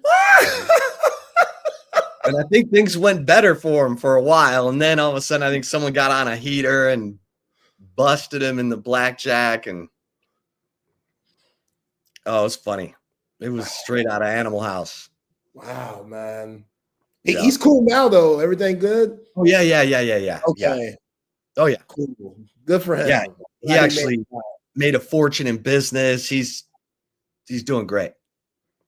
Great kids. Yeah. Yeah, those Dallas bookies, you get that Oak Cliff bookie. That Oak Cliff bookie wants his money on time. He ain't playing no games, Roy. I'm telling you. Yeah. I never saw any guys, in leather jackets with nightsticks in their hands walking up. Yeah. So Yeah, you got bookies coming all the way down from Amarillo and stuff. How you swimming with the fishes if you don't bring them that money on time? What a time. Those are the good old days, man. Those are the good old days. yeah. Okay, so I keep seeing there's a lot of fights and squabbles in these joint practices in the NFL. Why are only the black quarterbacks getting involved? That's all I'm hearing. Because quarterbacks usually don't get involved in the squabbles, but Michael Penix Jr. for the Atlanta Falcons and Cam Ward have both been involved in little squabbles. Yeah. And supposedly Cam Ward, he's out here pushing guys like Jeffrey Simmons and stuff. Like, yo, Cam Ward, I respect that dog. Jeffrey Simmons. Yeah. That's not a dude you should muck with. There's a lot of guys on that Titans roster that I wouldn't mess with, but Jeffrey Simmons is definitely on the top of that list on people you probably should avoid. Yeah. And Cam Ward, they said he pushed the hell out of Jeffrey Simmons, man. Which, if you Jeffrey Simmons, boy, that animal instinct tells you to whoop ass. But this is also Cam Ward. This is the number one pick. This is the franchise. So you got to be real smart and strategic about how you go about whatever conflict you have. You got video of that fight? No, they don't got video on that one. Cam Ward versus Jeffrey Simmons? It's not just them two. I think there was more happening, but I think Cam Ward, in the middle of the squabble, he got a good shove in on Jeffrey Simmons. Okay. I saw this too, CB. Cam Ward and Quandre Diggs are cousins, which is awesome. That's really cool. All right. Let's get a couple mentions in here and we'll get to the chip shot and the right call. Hey, cover three. You got the U.S. Open tennis tournament starting. You got college football. You got the Tour Championship happening right now. In fact, Colin Morikawa tied for the lead at 6 under in the first round. You got Scotty Scheffler and Rory McIlroy paired together. But cover three, this is where your headquarters are for college football season because you're getting great food. Chop House Burger, Texas Monthly calls it one of the best burgers in the state of Texas. The Ruby Trout, the brick chicken mac and cheese. I love the Cobb chicken salad. So the food is amazing. It's going to bring you back every time. Then you got happy hour, 3:30 to 6:30 every day, 3:30 to close on Mondays. Got the $7 social hour menu where you're getting the firecracker shrimp, the bacon deviled eggs, and you're, eating like a king or queen for fast food prices. Except you're at a great restaurant. Hang out, great vibe, great drinks, great service. Dining Spirit Sports, Cover 3 Anderson, Cover 3 Round Rock, And guys, if you're snoring, take advantage of this incredible offer we've got right now with the Sleep Cycle Center. You go to sleepcyclecenters.com, tell them Texas Sports Unfiltered sent you. They're going to take $100 off your sleep study. So if you're snoring, it's more than just annoying to the person next to you. Get it checked out by our guy, Dr. Chad Denman, who's committed his life to treating sleep apnea because it killed his own father at the age of 60. He's out to make sure that you're okay, and that you want that information. So just do it. sleepcyclecenters.com, locations in Lakeway, in the Arboretum. Tell them Texas Sports Unfiltered sent you. And Tom McKay today, I think, is like the deadline. Tom's willing to promise he can get your big screen TV up and running by week 1, but you got to make that call today. He's going to bring you the best price on big screens, surround sound, surveillance, electronic shades, new lighting. Take care of all of it, but he wants to bring you that big screen TV that you want. So call 255-8678, area code 512, or avconsultations.com. All right, Zay, this thing, this college football thing, and CB wants to know, what was the worst thing an Ohio State fan did or called you in 2005? I was just getting out of my car, and this guy's like, "Are you from Texas?" And he's like, "Oh, we're going to bleep and kick your ass. You never should have come up here." And then I was like, "Actually, I'm from Michigan." And the guy was like, "Oh, F you. You're dead meat." And I was like, "Have a nice day." And I walked off to the stadium. Yeah, I'm real interested to see how it goes this year, because they're gonna be sweet. Yeah, Zay's laugh makes us all laugh. It's a beautiful thing. Appreciate you, Jonathan. I'm a happy guy. What can I say? Get to do what I love every day with you people. The great Chip Brown. There's a lot to be happy about, a lot to laugh at. The world's funny. The world's a funny place. The world is a funny place. Yeah. Okay. So, Steve Sarkisian has done an unbelievable job executing his plan, bringing in large humans, getting fast on the outside, top-end quarterback play. But 2 seasons in a row have come down to plays in the red zone that fell just short when it matters most. I think this is the year. I think Arch and Sark are going to work together to change some narratives. And I'm eager to see it, because Arch is competitive as hell. We saw it on that run against A&M. He is trying to get the corner. He gets hit. He stays up. He gets hit about the 6, stays up, tight ropes it down, and gets the ball in the end zone, touchdown, 15-yard touchdown run. And they're going to have to be more creative. They're going to have to roll the pocket. They're going to have to move some things, which can be good.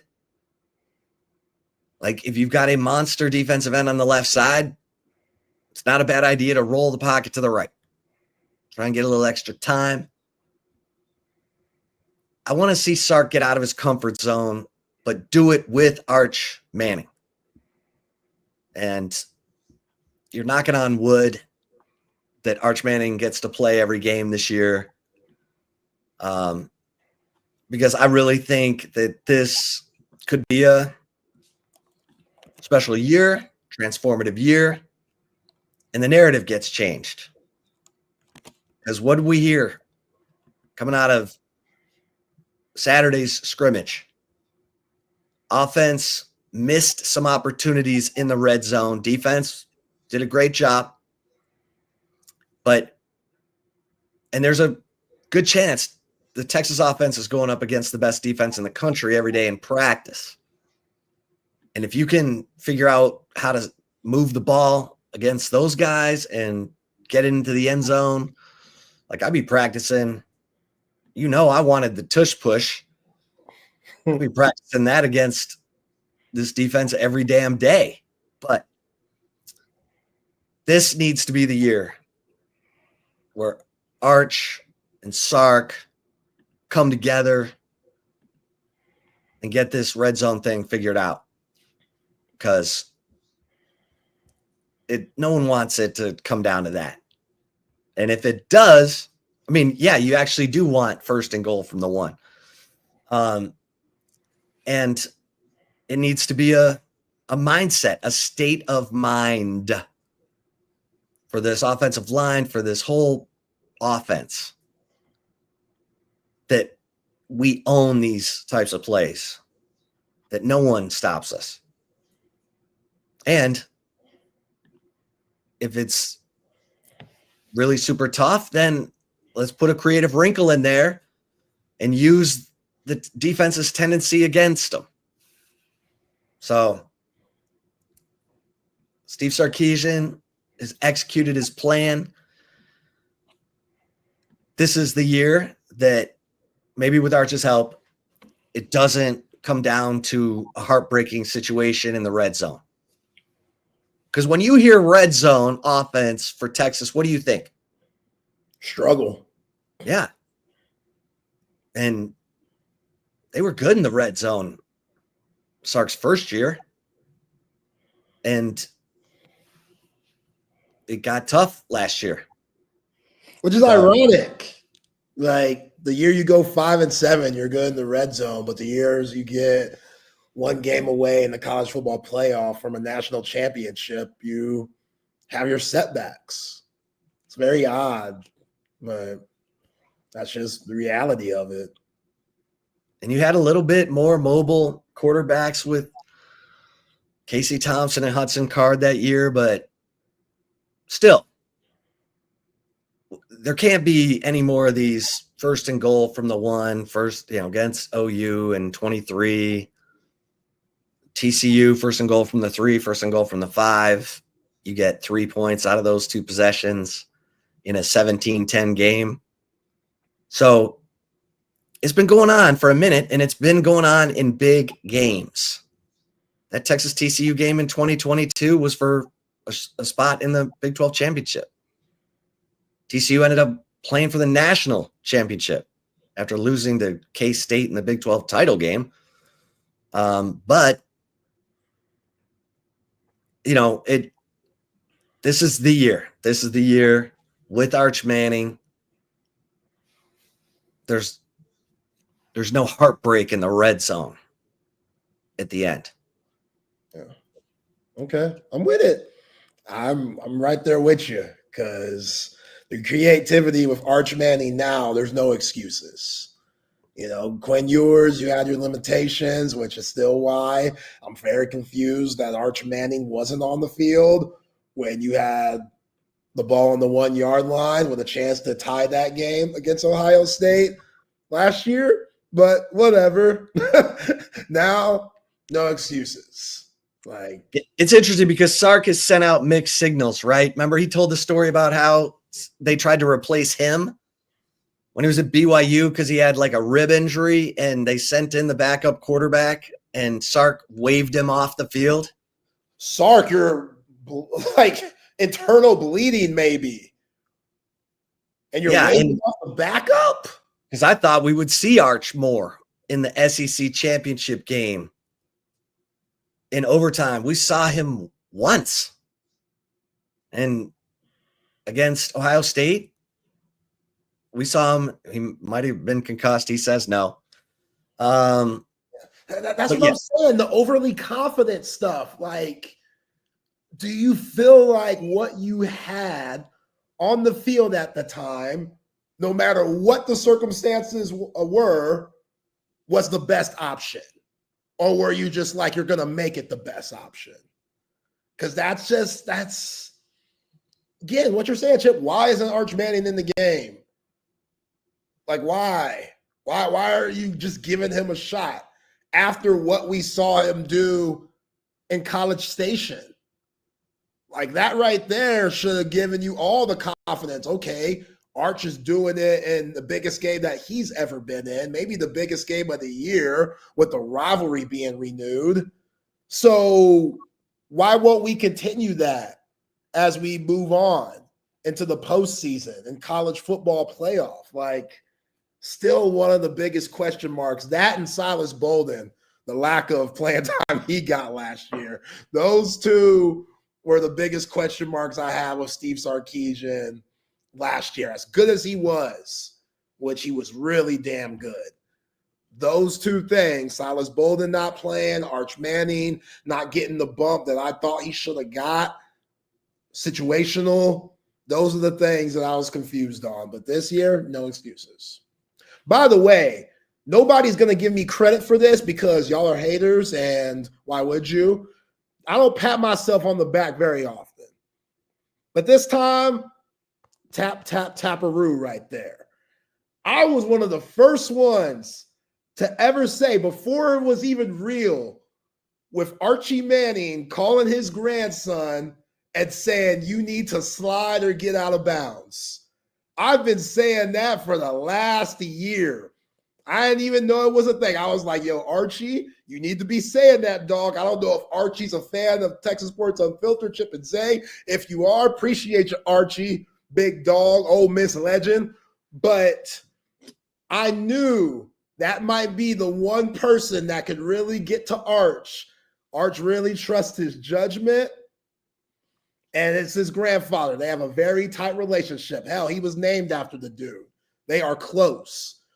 So saying, get out of bounds, dog. Get out of bounds, boy. And Arch telling the media that that's what he says every time they have conversations. I told you. I knew he was doing that. I knew he was doing it. I just had a feeling. I just had it from a former quarterback to another. Archie ain't dumb. He sees these guys in the NFL getting their head ringing. Like, you got to protect yourself out in these streets. So he's going to make sure his son, even though he has all that athletic mobility, to be smart. That's all. To be smart. Live to see another down. Who cares about getting that first down sometimes? Sometimes you got to get out of bounds and trust that 3rd and 2, we going to get that. That's fine. But don't be crazy. Yeah, I appreciated hearing that from Archie Manning. Good job, Zay. Thank you. I'm telling you. Just now, Jay Longhorn says someone tell Sark the screen game doesn't work. I mean, Sark's got some pretty good screen game. Are we talking about just in the red zone? Because his screen game between the 20s is pretty good. And that screen stuff sets up other things down the field later on. Yeah. It's all strategic. The same sets, the same formations. You pick up on that and you see that screen in the first quarter. You see that same formation in the third, and it might not be going to the same spot. And I've seen a lot of these defensive coordinators and defenses get duped because of it. And you'll hit that slot wheel route out there, and everybody's looking at that screen, and you think you're a corner, you're trying to jump that screen, and all of a sudden, oh, damn, that thing over your head. All right, let's get to the right call. Let's get it. Let's get it. For that, though, shout out to Covert BK, family-owned and operated. They are the best in the business. If you don't want to take my word for it, listen to these fine folks at Covert BK. Football season is here, and we couldn't be more excited. We are gearing up for the games and wishing all our favorite teams an incredible season. At Covert BK, we know how much you love football. That's why we're offering unbeatable deals on all our vehicles this summer. So whether you're road tripping to the game or having a watch party, make sure you arrive in style with a vehicle from Covert BK. Let's play some football, y'all.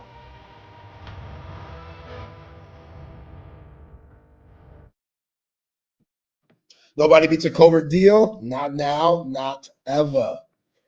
All right, man. So I got to throw this at y'all for the right call today because my man Kenny Dillingham, this guy, he's ahead of the game right now. Head coach at Arizona State. Coach Arizona State. Thank you, Chip. So we know Cam Scalaboo, now New York Giant. Arizona State might take a step back this year. But not for long, because they got another white running back. Oh, Building. Yes, sir. This is Grayson Iverson Ridgeland, Columbus, Texas, not Columbus, Ohio. He's from Columbus, Texas. 3-star player, white as hell, mayonnaise white, running back, freshman, Arizona State. The next Cam Scalaboo is already in the building. His middle name is Iverson. His parents literally named him after one of the greatest players, pound for pound, in basketball history. And he was a hooper. He averaged like 40-something a game at his very tiny Columbus, Texas high school. But yeah, man, Grayson Iverson, look out. Kenny Dillingham got another one. Next Cam Scalaboo. are you just, where are you getting all this? What do you mean, where am I getting all this? You're looking at the picture. Yeah, but this could be a walk-on for all I know. I mean, I I don't see his name anywhere in the two deep. That's okay. That's all right. You just picked out some white dude with a football in his hands and said, the next Cam Scalaboo. I'm looking at all my preview magazines. I don't see nothing about Grayson Iverson. Give him time. Give him time. Chill. You are the biggest pot stirrer I know. You're just out here finding white rhino. That's white what rhino. You can't tell me Cam Scalaboo was a 4-star, 5-star guy coming out of high school. What was he, D2 and stuff? It's okay. Let my man develop. Let him get on that Cam Scalaboo workout plan, that Cam Scalaboo diet. Steele's got 4 running backs listed here. None of them are named Grayson Iverson Rigdon. That's all right. You just found some picture. That's okay. He's a freshman. Yo, man, I can't listen to Phil Steele on this one. All I'm telling you is Grayson Iverson. I don't care what his last name is. Like, just Grayson Iverson. You need to go by that. AI. Your name. You came up with the nickname White Rhino for him? No, I didn't. That was my man, Jay Longhorn. Yeah, I like that, Jay Longhorn. I mean, that's a good nickname for Scalaboo. That's a pretty good nickname. Yeah. We got to Jared Gibson. That was such a good nickname, Baby Rhino. He's got to keep going. They got Sonic and Knuckles. Okay. You don't like that one? Oh yeah. Yeah, I like that one too. Love that one. All right. Well, some idiot Indiana Pacers fan got the Reggie Miller, Tyrese Halliburton gesture. You remember when Tyrese did the Reggie Miller choke sign after he hit the big shot against the Knicks, and then Reggie Miller, which you remember I was calling for Reggie's job last year because he was too close. He was too close. You can't be a commentator and also be an Indiana Pacers because he was doing the whole pointing stuff, and it was too much. Well, this idiot got it tattooed on his hands, and Reggie Miller looks like a bootleg-ass Simpsons character, and Tyrese Halliburton looks like a bootleg Adult Swim character of some sorts. Like, this is a bad tattoo.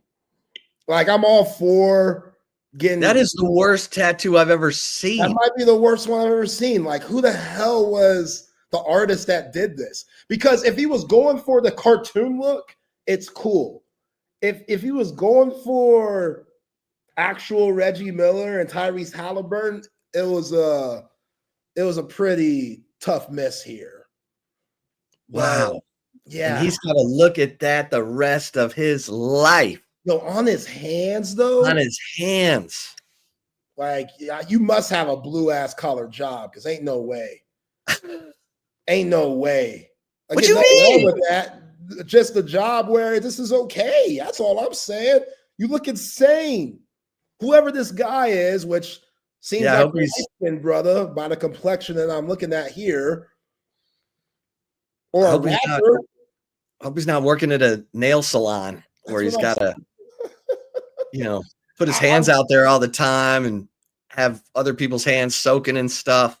But I appreciate it. Like, it's people like this. It's the reason why we're employed and we have jobs and we're able to do things like we're doing now. Because people just treat sports just in a whole nother way that it's not normal. There's nothing normal about it. No, you're right. This type of fan. But I can appreciate this type of fan, even though they're an idiot. All right, let's get Patrick and Matt in here. What's up, fellas? What's up, guys? What's going on, man? I love that they gave Reggie Miller hair in that for some reason. I don't know why they did that. That was So this was a fan that got this. It wasn't. I was worried for a minute that it was Tyrese Halliburton that actually got it. Yeah, this is a fan. Yes. Okay, thank God. yeah. Yeah. I don't know why they went this route. Like, they had to draw it up before it actually went on the skin. So the fact that my man looked at the drawing and said, I'm good with this. This is fine. This is I would get this if this was like on your legs where you could put shorts over it or something, or on an arm. Because it's not if you were like, oh, I want to do like a cartoon of this, but the hand seems a little crazy. Yeah. It looks like Reggie Miller and Tyrese Halliburton if they were in Rick and Morty. Yes, I said Adult Swim. I didn't know the show. Thank you, Matt. I said Adult exactly Swim. what it is. Okay, yeah, that's terrible. That is exactly That's what it awful. is. Yeah, like in this case, just draw the thing out on paper before you put it on your hands, and then I don't think so. They did. That's the thing. They did. He saw this. I think they like that cartoon. I just don't get the hands. The other part of it, it's like it's fine somewhere else because it's just a dumb tattoo, and people get dumb tattoos all the time. The on the hands thing is really throwing me off. Wow. That's where it plays. But Zay, what do you think? I'm gonna get Robert Horry on one hand and Steve Nash on another, so I can just hit him and fly him into the table or something. I'm gonna do that. Is that? I love it. I at least hope it would look better than that. Than the Tyrese Halliburton, Reggie Miller. I hope you get a better artist to where it actually looks presentable. To say that least. Did y'all see the new? Yes. Oh wait, Did y'all see the new breaking news? The SEC has officially will officially switch to a 9-game schedule in 2026. Okay. Well, then that means I got to go. Yeah. Get to work, Chip. Thank you to Chip. And wow, that is official now coming out right on our show. Oh, thank you, SEC, for helping us out here on a Tuesday afternoon edition of the show. Myself, Patrick Davis, alongside Matt Galatzan of Texas Longhorns on SI. Somehow we've got mixed up to where we're at. All the things are mixed up now. I've got to try and figure out I'm not usually on the left here. I don't know what's going on. I know our names are on the wrong side. Let's see if we can the wrong thing. And then there we go. I fixed it. We're good. We figured it out now. Patrick Davis, alongside Matt Galatzan of Texas Longhorns on SI. And of course, you guys, you were the third member of Open Gym on the chat line, Facebook, Twitch, X, and on YouTube. And of course, over there on the text line, if you're listening on the app, 512-222-9328.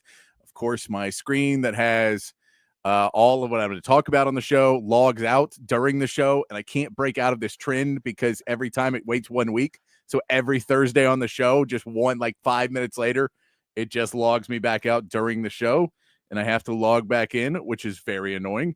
Yeah, big breaking news to start off the show there. We were going to talk a little bit about it, that it felt like it was going that way, but then, we weren't sure if it was officially going to happen, but apparently that went over pretty quick, that they had discussed this during the meetings, Matt, and during the spring meetings, and they were all pretty much on board that if the college football playoff committee said we're going to weight strength of schedule more, we're in for 9 games. But they have to do that first. And so the college football playoff committee, yesterday we talked about it, said strength of schedule is more weighted, and the SEC followed through on their end, once again telling you the Big Ten had no say in anything whatsoever anyway. It's all about the SEC. I hate to be that kind of homer. I didn't want to be that homer when we joined the SEC, but I am now. I'm just that guy. It just means more, Patrick. It just means more, Matt. You're right about it. That's definitely big news, as we will get into it on the show today. Get into a little bit more Texas football and some NFL as well as we get through the show. Reminder, we will be out hanging out with the people for the first game of the season. Want to get this out before we get too far into talking about this big news that just broke. We will be out amongst the people out at East Village. East Village ATX is where you can follow them and see all their information. EastVillageATX.com, I believe, is the website where you can go check out. The East Village is great, new, big community with condos and apartments, and there's housing around there, and then there's restaurants and stores being all built out, and they have this giant area with a big stage and a big park area kind of thing. And we're going to be out there doing our pregame for Texas Ohio State, and we hope you can join us out there. They've got a lot going on. There are going to be games out there. It's BYOB. They got a food truck coming out. It's going to be a lot of fun. So we hope you join us out there. Check out Texas Sports Unfiltered on all our social medias for all the information on that. We hope to see you out there in how many days are we at now, Matt? 8 days? 9 days? We are Sloan Thomas days away from the start of the Texas football season. We are Kwame Cavill days away from the start of the Texas football season. Jonah Williams days now. Oh, on the show tomorrow, too, we're going to break down every college football game happening next weekend. I think there's like 5 of them. I don't know how many, and one of them is someone interesting. But I'll be watching. I'm gonna go all in on this, Patrick. I need to preview some football that's not preseason. That's not preseason, and it's not just like theoretical. It's actually happening tomorrow and Saturday. So yeah, we're actually going to get some real football. So excited about that as we continue on. But yes, the big breaking news that is, as we just hit the airwaves, we were going to talk about that. It was theorized that this was going to come. I thought it would be a few more weeks at least, or at least a little bit longer. But I guess those phone calls were quick. Everybody was on board. And the SEC will go to 9 conference games starting next season. That means Texas' schedule is harder next year, most likely. Let's put it that way. I think it was going to be harder no matter what, because they did get some of the easier side of the SEC. We'll see now. They technically could take that Oklahoma schedule, I think, now, because they would keep Arkansas in a 9-game schedule of how it was pitched originally. They would keep the 3 rivals, that you would have 3 teams you play. They have not said yet if they're going to pods or divisions or whatever they're going to do. I'm sure that will come out. Do we know that? They have listed some specifications on what exactly this is going to look like. They're not in terms of pods or divisions, but they have said they will continue with a single standings non-divisional structure. So there's no division. There's no division still. Each school will play 3 annual opponents focused on maintaining traditional rivalries. And I've pulled up a list of SEC rivalries and why I have a huge problem with this. Okay. Which is going to be, I mean, for Texas, it's easy. It's A&M, it's Oklahoma, it's Arkansas. But, yeah, easy. There's a few other schools in there where it's pretty easy, but there's some in there. It's like, okay, how do we make this work? No, I remember when we first were joining the SEC and this came up. I remember doing this with Rod, where we were trying to go down the list and being like, some of these have 1. Like you're just making up second and third, and you're like LSU. You're like, I know they won it, but like no one really claims LSU. The teams below them do. It's like there's certain schools that don't necessarily have a rival. And so it's a little hard when you try and go to the third one on some of them. But yeah, continue on, Matt. Yes. Each team's remaining 6 games will rotate among the remaining conference schools, and each team will face every other SEC program at least once every 2 years, and every opponent home and away in 4 years. So that means that you're going to see everybody in Austin over the next 4 years, which is awesome. Yeah, that is really cool. That is cool that we're going to get everybody. It does open it up. It makes sense to me in a lot of different ways to go to 9 games. I get why they didn't want to do it originally, because you were saying this is going to be more difficult. But if the College Football Playoff Committee is going to hold true to their word and take strength of schedule in, it can only really help the SEC, because it's going to say basically a lot of your out of your top 10 toughest schedules in college football, 6 to 7 every year will probably be the SEC. And now, granted, things could change down the line. We know college football is an ever-changing landscape, and with NIL and revenue sharing and everything else, at some point another conference could step up and take the reins, and the SEC could get down to 4 schools that are really good. I get that. It's fully believable. As of right now, what we're working with, the SEC feels like it'll be for at least a little while, 6 or 7 teams in the most tough schedules because there's just too many good teams. Yeah. So you mentioned the college football playoff stuff. I think that's huge for the SEC's chances and getting as many teams into the college football playoff as possible. I think it also kind of, fast tracks the 5+11 model potentially for the college football playoff, which I think if you are going to go, I still think they need to have it at eight teams. But if you're going to go to 16, I think it has to be 5+11. I don't think there's any other way to do it that's fair. No. So those are two things that are good for the SEC, because in a 5+11 model, given the current way that the SEC is structured right now, with as many good teams as there are, you're right. 6-7 teams get in that scenario, in my opinion. Like it's almost impossible not to get at least 6 SEC teams in a 5+11 scenario. The couple of problems I have with this are really sort of subjective in a sense. Like your team in the SEC, like for Ole Miss, I don't want to add on top of going to Georgia and and LSU and all these other teams are playing. I don't want to have to put Alabama on the schedule. I don't want to have to put Texas on the schedule, because that just makes it that much harder for my team to succeed. So from a personal fan point, it's like, that kind of sucks, because it's just going to make our life harder. And it's going to make us harder for us to get to the college football playoff for us personally. But also from a fan perspective, it's like, this is so cool, because if let's say I'm a Texas fan, I get to have Ole Miss on campus. I get to get LSU back to Austin. I get to get, South Carolina. I've never seen South Carolina play at Texas before. I get to see that matchup. I get to see all of these cool matchups that we wouldn't have otherwise seen before. So I love that. So there's some back and forth. I think that this also kind of signifies to the Big Ten in a way. It's like, sure, you want to do this? Fine. We're not scared. We're still going to get all the teams in the playoffs. You want to make it harder for us? We're still going to beat you. We are the ones who are going to move this forward, and we are the ones who are going to change the college football playoff because of it. So I like that too. Well, I think the biggest part of it is how many weeks of great college football do we get? That was my that to me is really the biggest part of it. And so you kind of wanted that guarantee on the back end that we were not going to be, as the SEC, hurt by scheduling a 9th conference game. You don't want to say, well, now because we're going to have more 3-loss teams than they'll have Indiana and Illinois, who are 1 or 2-loss teams every year. They'll have those teams that schedule nobody, play 1 or 2 good conference games, lose both of them, and they make the playoffs because they're 2 losses. And a 3-loss team like Florida, who, again, I use Florida because their schedule's insanely tough this year. If they have a 3-loss team, they are miles ahead of Indiana and Illinois because of how tough the schedule is and how hard and how many good opponents they had to beat to do that.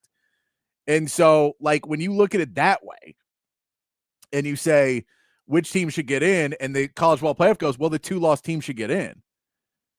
Then you say, why should we schedule? We should schedule no conference games then. Just nobody plays anybody. We should have no good college football until the playoffs, and then we'll hope you figure it out from there. So I think the college football playoff committee doing that the correct way and saying, we'll add more to it. And I saw somebody today put out a dumb article that was basically like, whoa, why weren't you doing that already? And they're saying they're putting more emphasis on it. Not that there was no emphasis on it last year. It was just they're putting more emphasis on it. They're going to up the odds of, a win against a good team means more now. A loss against a good team means less now. That it still meant, it was still in this formula last year. It just is more and less. You can go, it means, a win against a good team was a 7 last year. Now it's a 9. And you try and rank those accordingly. So I think that it gave the SEC some assurances that they feel like they're lock stock with the college football playoff committee as well, that they're not throwing out 28 team ideas right now. They're going, let's go with this. As for going with ESPN as well for the money, instead of doing a 30-team playoff to get more money, they realize ESPN told them, you give another conference game, we'll give you more money. Right now, ESPN is throwing around money like the Saudis. I don't know where they're getting it all from, but they are throwing around a lot of money. They just agreed to MLB today too. that ESPN's going to be the home. They're basically going to get rid of MLB Network, I believe, and ESPN's going to take that over. And ESPN will have all the out-of-market MLB games. So it's just, they're buying everything right now. But that, again, more money goes in, more revenue sharing, everything for the SEC. So it's a money win for the SEC as well. But at the end of the day, what we talk about the most in everything with all the different possibilities for the college football playoffs, I think the one thing we said was, how do we have the best amount of games played? How do we, during the regular season, how do we enjoy football more throughout the regular season? And a ninth conference game, I mean, I love getting wins from Sam Houston State and UTEP and UTSA and all those teams. Those are fun, man. It's fun getting those wins and everybody gets it. But you know what I've heard? The most common critique I've heard around Austin, at least, and I won't even say just football, like Texas fans, but around Austin, is that the home game schedule this year is not any good. It sucks. And my favorite was a friend of mine who's an Aggie said, you guys don't play a single good opponent at home all year. And I was like, you're one of them, buddy. You should stop saying that before you realize you're at our house this year. So you should mention that would be the one good game. But yeah, the schedule's not good. This boosts your schedule because yes, you lose one of those easy games, but now you're getting, as you said, within 4 years, every SEC school will be playing at Texas. Mm-hmm. So you get rid of having not such a great point. You're also going to have some of these, home and aways coming up between Ohio State and Michigan that you had to do away games so they could be on Fox to get that deal done so you can move over to the SEC. So you're going to start getting those, and the home schedules at DKR are going to be insane coming up here in the next few years. So I think it's going to be really, really cool to see what we got going on here in the 9-game schedule. It does allow us to keep the Arkansas game every year, which is somewhat nice to keep that alive and try and rekindle that rivalry a little bit more. I mean, we'll see where it goes after Sam Pittman gets fired this year, but if Arkansas climbs their way back up a little bit more. But it's for me, I enjoy. And OU still does not visit DKR. They don't need to. The Cotton Bowl is a great thing. Keep that is where it is. Yeah, come on. Let's not mess with that. Yeah, we don't need to mess with that one. But yes, every other team. But yes, Roy, you're correct. Technically, OU, the SEC team that we've played every year, even in the Big 12, still will not come to Austin. But that's fine. But no, I'm excited to see that. I wasn't necessarily on board with it before we got all the changes to the committee, but I like it. So, Matt, you were saying, though, that now we do have rivals for some other teams. I'm curious because Texas is the only team in my head who had 3 natural rivals, 3 automatic natural rivals. Because to me, it falls into the thing of like where Texas Tech, and you're like, Texas Tech isn't a rivalry. It's a game we played every year because we were in the same conference, but it's a rivalry to me like how we'll say Georgia is, but Georgia's much better. But you're like, we love to play Georgia because it's a really fun game and there's all this stuff. It's not a rivalry to me, though. Like, it just doesn't have those deep-seated roots because Texas Tech is not good enough year after. Like, it just never really sunk in, and they only really get into it when they're good. When they're not good, they walk away and go like, oh, it doesn't even matter. You guys spent all the money. So, like, I just never considered that one. But I think there are some in the SEC where we're going to see a little bit more of that in there of like, well, we play them all the time, so we'll consider that a rivalry. Yeah, I mean, and some of these games have trophies, so they're technically a rivalry game. So it is what it is. But there's a lot more than you think of besides Texas, who has A&M, okay, Oklahoma, and Arkansas. We'll start off. We're just going to go in alphabetical order. Okay. Alabama has Auburn, LSU, and Tennessee. Easy, right? Okay. Yeah. LSU's become a huge rival of theirs over since Nick Saban left Baton Rouge.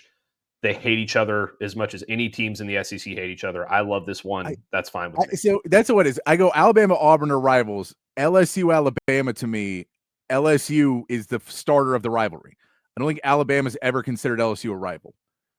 For my Alabama fans, I don't think they've ever considered LSU a rival. I think they're like, yeah, we don't like LSU, but we don't like South Carolina. They're not a rival either. I'm just saying, so I get the rivalry because it is one way. It's a one-way rivalry right now, and it will grow into more because you're going to be able to do it every year now. But that's one of those ones where Alabama never wanted to stoop down to LSU. They feel like they're on a higher pedestal than LSU, and LSU was trying to swing up after Nick Saban went there. Yeah, I mean, I don't disagree with you, but it's going to be a rivalry now. No, I assume that's going to be. I enjoy the game. Let's put it this way: I enjoy that they have to play each other. That's a good game. Yeah, that's going to be one that I think is going to be really good for college football. You go down to Arkansas. LSU is that they play for the Golden Boot. That's a natural rivalry for them. Texas A&M, they play every single year in the South in the Southwest Classic or whatever they call it. Yeah, that's a good one. And then Arkansas and Ole Miss is they call it kind of the border war. I mean, they've been playing every year since 1992. That's a pretty natural one to me. Isn't the best, but it is one. Auburn, Alabama, Georgia. Easy, right? I mean, those are two that are very big rivalries for them. The third one, I don't know what the third one for Auburn is going to be. That's one that's a question mark to me. Florida is another one with just two that you can think of. It's Georgia and Tennessee. So who's their third one? And a lot of these, like Florida and Georgia, both play in ACC. You know, they're big rivals in the ACC. Yes. And Kentucky's the same way. So they only have two as well. Georgia, it's Florida and Auburn. Kentucky, it's Tennessee and Vanderbilt. Even Tennessee isn't really like too much of a rivalry to me. They're kind of on the outside looking in. LSU is pretty simple to me. We mentioned Alabama. We mentioned Arkansas. Ole Miss is the other one. They play for a trophy. It's the Magnolia Bowl. LSU doesn't consider Ole Miss as much of a rival as Ole Miss considers LSU, but at the same time, it's a big game every year. The fans love it. It's a rivalry. That's the funny part about LSU. LSU sits in that world where they have guys that they feel are beneath them, which is Ole Miss and Texas A&M and places like that are like, no, we're your rival, and they will ignore them.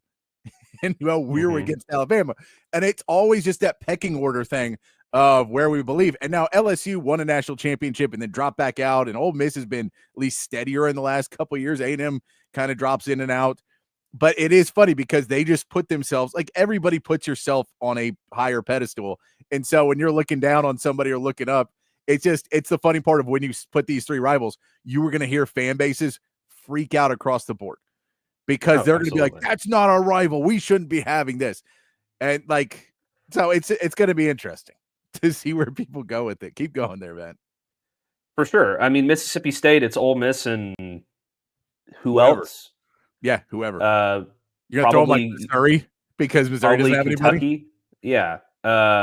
Missouri, technically their rivals are Arkansas and South Carolina. But like, their biggest rival is in football and in any sport is probably Kansas. That's a Big 12 opponent. Yeah. Ole Miss, Mississippi State, LSU, Arkansas. I already mentioned that one. South Carolina, this is another one. It seems like they don't have a natural rival in the SEC. No. Technically speaking, their biggest rival in the SEC is probably Texas A&M because they technically play for a trophy. But you could say Florida maybe, but they just don't have a natural rival in the SEC. Their biggest rival is Clemson, and that's an ACC team. Texas A&M, we talked about, with Texas and Arkansas, but who's their third one? I think you kind of have to make it South Carolina. If you're going to have a trophy, then that kind of has to be your third one. Yeah. And Vanderbilt, Tennessee's an easy one, in-state rival. Maybe you could say Kentucky. Maybe you could say Ole Miss, but Ole Miss is already probably going to have their three rivalries. So it's going to get very, very messy. And there's a couple teams in there where it makes sense, but the rest of them, it's going to be a crapshoot, and it's going to be a situation where whenever this, these are your three rivals are released, it's going to be one of those where it's like, wait, why? Why can't we play X? Why can't we play Y? Why can't we play Z? And it's going to cause a lot of controversy. Yeah, I mean, I think that is the deal too. Well, it's also the point of are you going to put everybody wants at least one gimme in there? Nobody wants three great rivals. So you don't want to be, if you're Florida, you're like, Hey, can we not have it be Georgia and Alabama and LA? It's like we don't want to have 3 teams that we're going to have to play every single year that are really good. For Texas, you're like OU, A&M, and Arkansas feels like a fit right now. That feels like a correct amount of rivalry. Where you're like A&M's a top 25 team, Oklahoma should be a top 10 team, and Arkansas maybe in their best will be a top 25 team again. But you're like, though A&M and Arkansas could go up and down a little bit more. Oklahoma could have strides in and out depending on what they do this season. I think they'll be better this season. But you're like, that feels a little bit more weighted correctly. And you also don't want to give somebody 3 gimmies in the rivalry where like every year their schedules because they're like, their rivals are Kentucky, Mississippi State, and Vanderbilt. Mm-hmm. And they just really knew how to pick rivals. So I think there's going to be some of that goes into it. There's going to be at least some team like there's definitely going to be a team that's mad that LSU is not on it because a lot of teams want to go after LSU because they're just a fun, like for fans too. It's a fun game to go to. Mm-hmm. And so it'll be really, really interesting to see what they end up doing with all the rivals because you're right. Oklahoma doesn't have a natural third rival. They don't. I guess you could, consider maybe Missouri as that other team because they're former Big 12 opponents. But it's like Arkansas and Texas makes sense because the Southwest Conference, and technically Oklahoma and Texas A&M used to play, but Texas A&M's got other stuff. I don't think they want to get involved with that. And I don't think Oklahoma really wants to get involved with Texas A&M so much.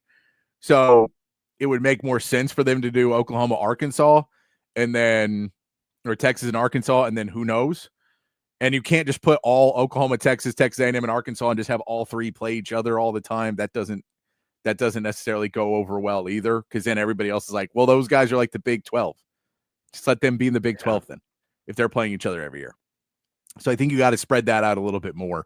But it's going to be – it's just an interesting piece because this one was when I thought that there would be issues with it happening because it really only felt like Texas had 3 natural rivals. And other schools have them and they have games, but it wasn't as much as Oklahoma we play every year. Texas versus Texas A&M is a huge rivalry. And then Arkansas to Arkansas, Texas is one of their biggest rivals. So like that one made sense. And historically that one made sense. I just, at the end of the day, it was a very interesting, it's an interesting world to fill out where you're going to end up in the SEC rankings. I'm still happy we're going to 9 conference games. It means more good football. And in a world where we're getting stuff where the College Football Playoff Committee chairman had to come out and go, yeah, when I said 30 teams, I was joking. Because he basically said, we got to be careful because one day we'll end up and we'll have 30 teams in the playoff. And then the Big Ten comes out with the 28 team. And he's like, guys, joking. These are jokes. No. We don't want to do that. But it does feel, and so the other part of this is that the ACC now has basically said in all their meetings that if the SEC were to go to 9 games, the ACC would follow suit. So this should mean the ACC will go to 9 conference games, meaning conference football is even bigger now. It does mean the non-conference, I'm hoping doesn't suffer from this. There are definitely some schools who will now never schedule a good, like Alabama, Oklahoma or Alabama, and, Georgia, and Ole Miss. I think are going to schedule less non-conference that are really big Power 4 teams because you lose another game, and so there's just some coaches who don't want to do that. And I mean, they're not alone in that. There's a lot of people that don't like to do that. Texas has their Texas and CDC, who CDC is going to be here till 2036 now, so. If Sark doesn't like it, he should get used to it. It feels like that Texas is going to have those really good non-conference games. I imagine LSU will continue to do the good non-conference games as well. They've seemed to do those a lot more throughout history. So I think you'll see some teams shy away from it a little bit more with 9 conference games and be like, we have a tough enough schedule. We don't need to add something more to it. But I'm excited to see it. And I'm really curious now what Texas' schedule looks like next season. I was just about to bring that up, Patrick. Because now we talk about it, we're not talking about the reset. Because now we're talking about a 4-year window and what they're proposing, right? So a 4-year window if you play everybody home and away in 4 years. So this is a new 4-year schedule. And so I think with all of those 4, then you have to say we're not just playing the other side of the SEC next year. We're not playing the Oklahoma schedule next season. We'll still have Oklahoma. We will still have A&M. We will still have Arkansas. But what other teams do you think, Matt, start to end up on this schedule? Well, I mean, I think you can look at the Oklahoma schedule as kind of at least a couple of those teams in there that they played, because you haven't played them yet. Yeah, so basically the teams that Oklahoma is playing this year that we have not played yet in the SEC are Auburn, South Carolina, Ole Miss, Tennessee, Alabama, and Missouri. So those could be the other 6 we play next year. Mm-hmm. It could be. You could also throw Alabama in there. You could also throw, Alabama's in there. Yeah, Alabama. Because I said, Alabama's in there. Sorry, not Alabama. You could also throw Georgia back in there. Like I know that they've played the last 2 years, but that's a game that's going to make ESPN a lot of money. So, and I think that they would like to see them play as often as possible. I think.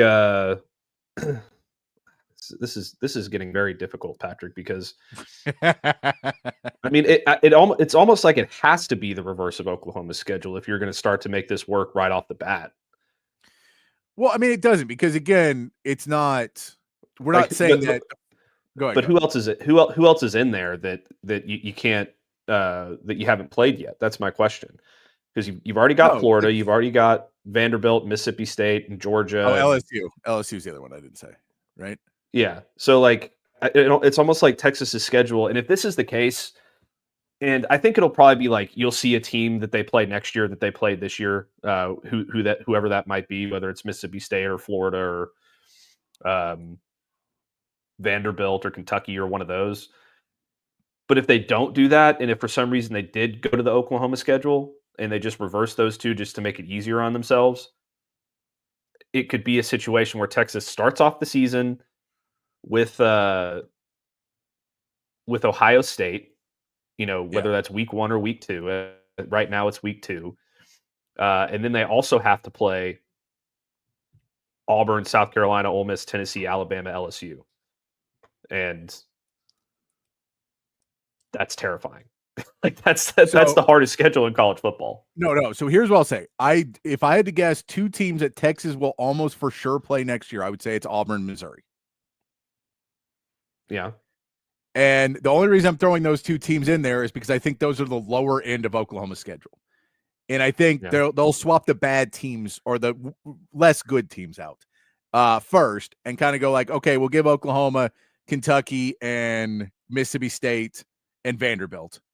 And we'll give Texas, Auburn, and Missouri, and maybe a Tennessee or maybe a South Carolina or maybe an Ole Miss.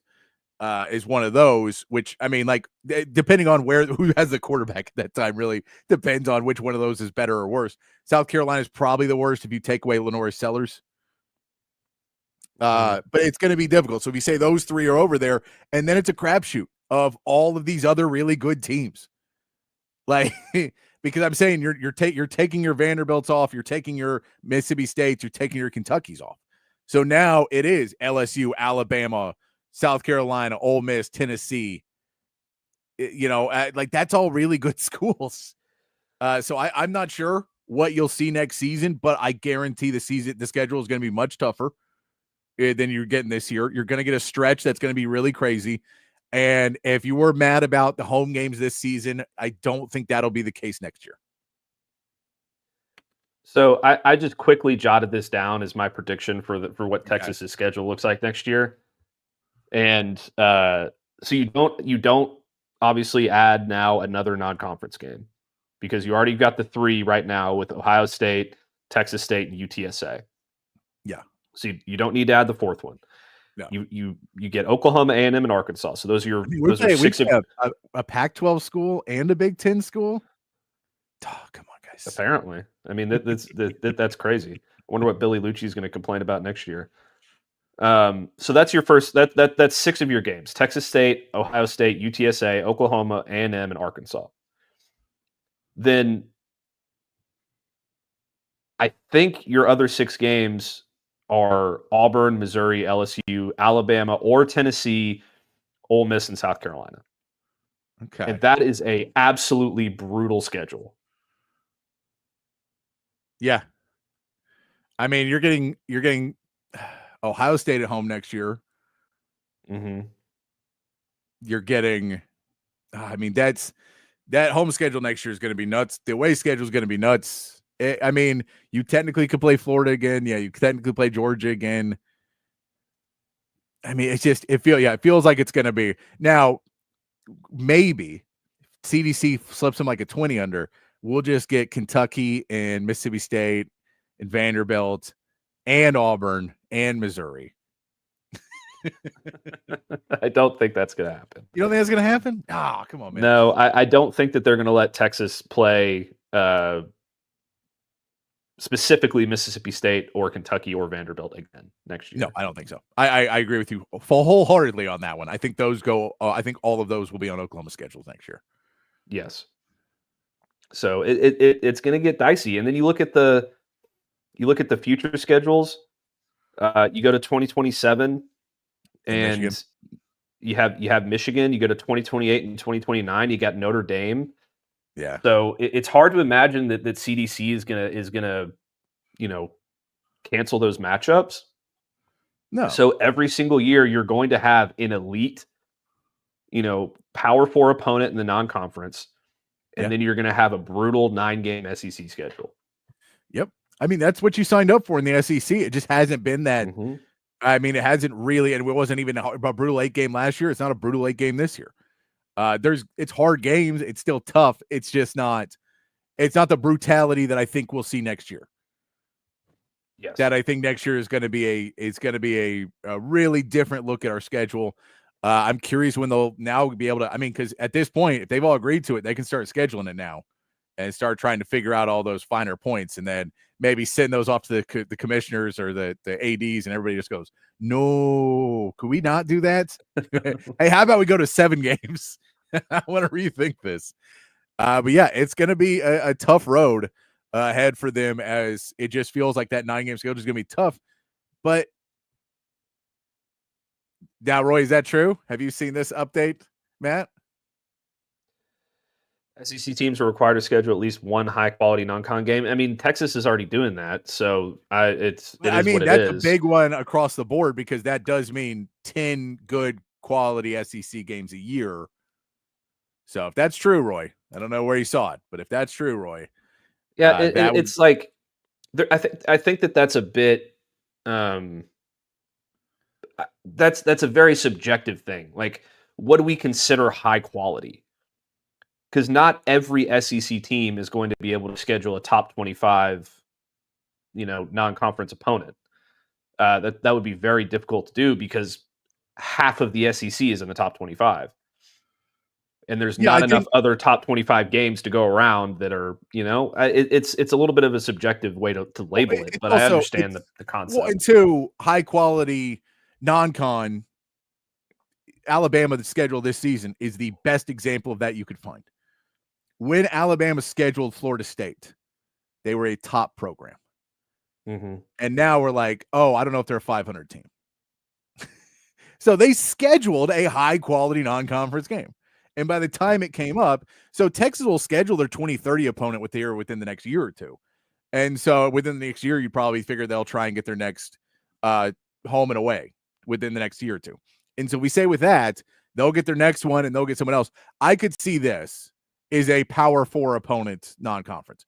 That's what the Big 12 used to do, and some teams would take an easier way out of it, but you don't get to have the all powder puff non-cons. You have to have a Power 4 opponent, which I think they should do, simply because there are teams like South Carolina, there are teams like Florida who play non-conference Power 4 schedules they do it every year. They play and now Georgia gets the lighter end of this with Georgia Tech. I know Georgia Tech's better than they used to be, but that's probably one of the lighter ends. But I think Georgia will be able to get that qualified, that Georgia Tech's that school. Personally. Yeah, of course. Yeah, Florida's going to get Florida State. South Carolina's going to get Clemson. Georgia is going to get Georgia Tech. Kentucky's going to get Louisville.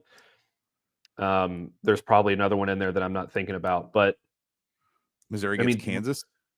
Yeah, Missouri. I mean, that's a Power 4 opponent, so I would count that. I know that Texas is basically it's the 2030 and the 2031 season that you're looking at for the next real big opponent that Texas is going to schedule, because in 2032 and 2033 they have Arizona State already, so they've fulfilled that need. So it's going to be very interesting. I don't know who it's going to be. I would imagine that they're not going to shy away from scheduling a big time team. I have a hope of who the opponent might be, and that's USC. But we'll kind of have to see how it goes. I'm sure they're going to schedule somebody good in that spot, but I can't imagine it'll be USC. I know I've heard that name thrown around, but if they play USC has to cancel Notre Dame. Lincoln Riley, though. I know, but Lincoln Riley ain't canceling USC and scheduling Texas. Lincoln Riley wants to play nobody. He is a wimp and will never be a great coach. He'll be a great offensive coordinator. It's what he was. Do you think that Texas would try to continue to schedule Big Ten opponents? Yeah.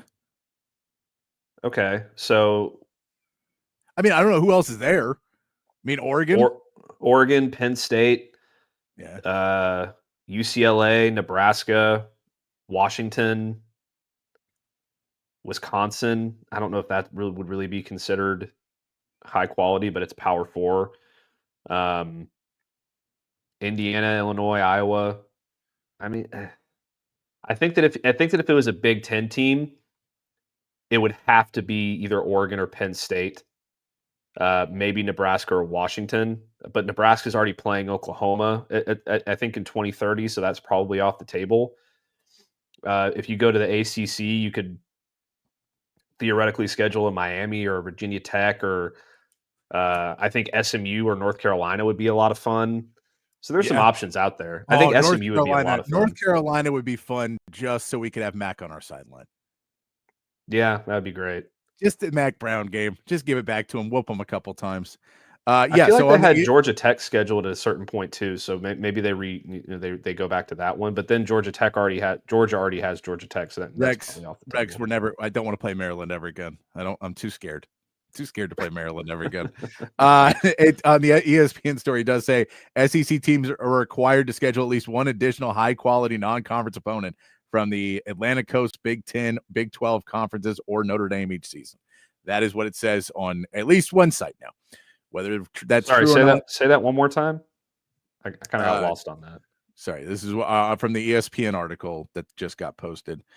SEC teams are required to schedule at least one additional high-quality non-conference opponent from the Atlantic Coast, Big 10, or Big 12 conference, or Notre Dame each season. Okay. So high quality would assume one of those conferences but that's basically saying Power 4, yeah. Not soft. I just don't want to play Maryland. Come on, guys. Bad memories. Bad memories. I was talking to a buddy about that the other day. Bad memories. I mean, if it's Big 12, maybe you could do Baylor, Texas Tech, TCU, Colorado would be a good one. I feel like I do feel like, other than Texas Tech, I think there's too much bad blood between the Big 12 and the SEC right now. Personally, I just think that there's just a lot of bad blood. Maybe I'm completely off on that, but I think a lot of those schools are like, I don't want to deal with Texas. Those guys, we didn't like them when they were in the Big 12. We don't like them now. So we don't want to go and do anything with them. Now, some of those ADs may just be like, $ signs. Let's do it. But I think there's probably some extent. If you scheduled a home and home with Houston or Baylor or TCU, I don't think Texas Tech would do it because they're going to be too stubborn about it. And they've got that billionaire who's giving them all the money they want anyway.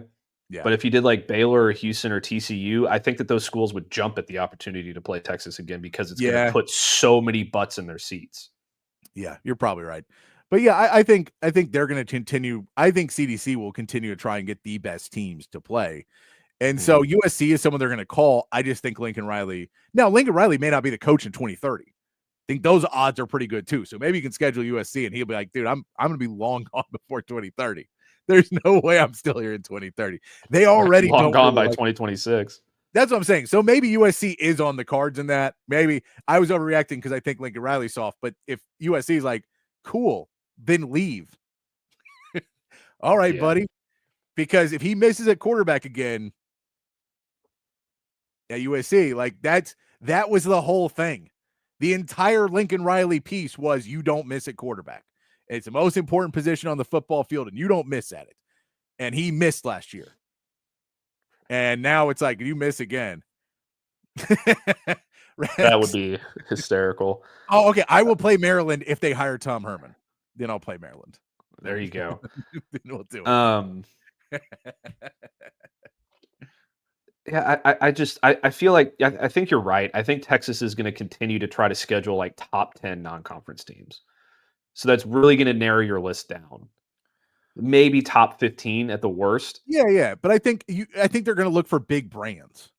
Yeah. And so the brand is more what you're looking at. Ohio State, because Michigan right now is not a top 10 team. I know they're kind of are, but they're not. And what will they be in 2 years? We have no idea. Yeah. I mean, like the Sharon Moore era could be over by 2027. Clearly, they could have a new coach. We don't know if Bryce Underwood's still going to be there or not. Like, I think there's many possibilities for that to say maybe that's not. I think Ohio State in 2026 is still going to be a good school. I think Notre Dame, we don't really know. We'd assume that it's still going to be a good school in that point. It's still a huge brand. It's still a big game, whether or not they're good or not. Yeah. Like, all of these are big games no matter. And I think that's what CDC is looking for is on paper. If you didn't watch college football for 15 years and you picked up the paper and saw Texas, Michigan, Texas, Notre Dame, you're going to be like, that's a game I want to watch. Yeah. And so I think there's more to it of that. So I'm going to give you, let's say that Texas avoids the Big 12, which I think is something that we could probably agree is most likely going to happen. Yeah. Right. I mean, they have Arizona State, but that's so far down the line.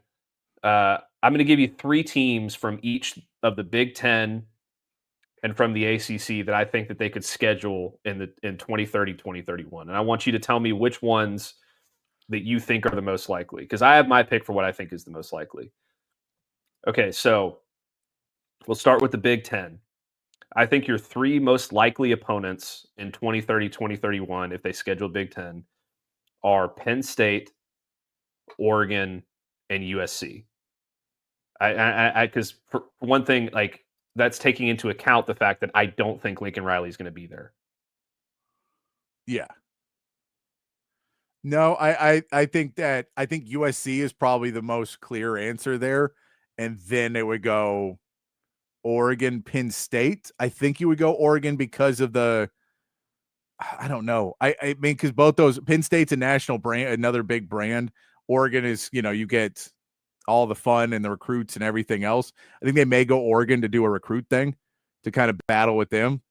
But then again, we don't know where Oregon's going to be too in those years because Phil Knight is an old man. And when Phil Knight goes, who knows what happens to Oregon? Yeah, that's true. I mean, we saw with Oklahoma State, right? Yeah, that's fair. My pick would be Penn State because I think that they're the biggest national brand, blue blood type brand out of that group that is still going to be an elite football team at that time. That I feel like they're always going to be there. And that's a game that if you put all 3 of those games on paper today and said this is who you're going to play in 2025 instead of Ohio State, Penn State would be a home run, like number 1. That's who it would be, in my opinion. And then if you go to the ACC, this is where it gets kind of interesting too. So if you're saying high quality CDC level, like these are the teams that, he would look at really hard. I think it's Clemson, I think it's Florida State, and I think it's Miami. And I think out of that entire group, no question about it, it's Clemson. Yeah. I'm going to go back to USC for a second. I just realized why it's USC, if that could work out. It's the 25th anniversary of USC Texas 2005 national championship game. You're right. 25th anniversary. Yeah, you're right. That makes way more sense to me than anything else, because that'll just be everywhere. And we know, I mean, hopefully we're already like 3 more time national champions by 2030. But that 2005 one's always going to be special to a lot of people, and it's the 25th anniversary of it. I think they can do the whole thing about it. So that's marketing genius Patrick Davis. that's where I'm going to go with my money on that one now. Okay, so ACC then. If they go ACC, it kind of has to be Clemson, I feel like. Yeah, because I don't know if Texas has the ties to Miami. And Florida State, just doesn't feel like that one now is as sexy. The Miami one's a little bit more sexy, but I don't know if there's now the reason why you say Florida, Miami, or Florida State is the recruiting, right? Mm-hmm. That's why those 2 teams are way more likely, is because Texas has been recruiting like crazy in Florida. And so if we say they just want to play a Florida team to up their, recruiting a little bit in that area, that would make sense to me. Again, we don't know if Dabo Swinney's going to be there in 2030. So, and once Dabo's gone, Clemson doesn't necessarily stay where they're at. Yeah, unless they bring in another elite head coach. They could. Yeah, I think Clemson is the best team. If you were like, let's go on a matchup and a great team, I could see them doing Florida for recruiting purposes. Yeah. That makes sense. I mean, it's going to be very interesting. The idea that Texas is only going to get basically 2 layups every year for the rest of time in the SEC at this point is a little intimidating. But you can say that about every SEC team now. Yeah. And I think it's really going to start to separate a lot of these schools. Yeah, and I mean, I think every year in the SEC, you're still going to have, you're not getting layups, but, you're getting uncontested jumpers. Auburn should be an uncontested jumper next season if you're playing them. I know, there's people who believe we're going to do it today. We'll do it tomorrow of position ranks in the SEC. And I was looking through in Auburn, and some people are really, really high on Auburn this year. I am not one of those people. But I get they get some talent. They've been recruiting okay. But overall, I think there's, some games always in the SEC you should be able to win. They're not layups. They're not, it's not Sam Houston. It's not UTEP. It's not San Jose State. But at the same part, you should be able to get those wins. Mississippi State was one last year when we're Arch Manning got the big win in that one. So I get it. It is daunting, but that again is what these college kids want. It is why you were able to help in your recruiting. It's why you've been able to have a lot of this boost was going to the SEC. I know we can say NIL and everything else. I don't think Texas is this Texas team if they stay in the Big 12. So I think a lot of these recruits don't want to play in the Big 12. I think they wanted to play in the SEC. And so that's a big piece of it. And if that's what you got to do to be in it, that's what you got to do. I think it's going to be, I think you're right in one thing, that there's a lot of fans who will maybe be a bit more shocked by the intensity of the SEC next season. Mm-hmm.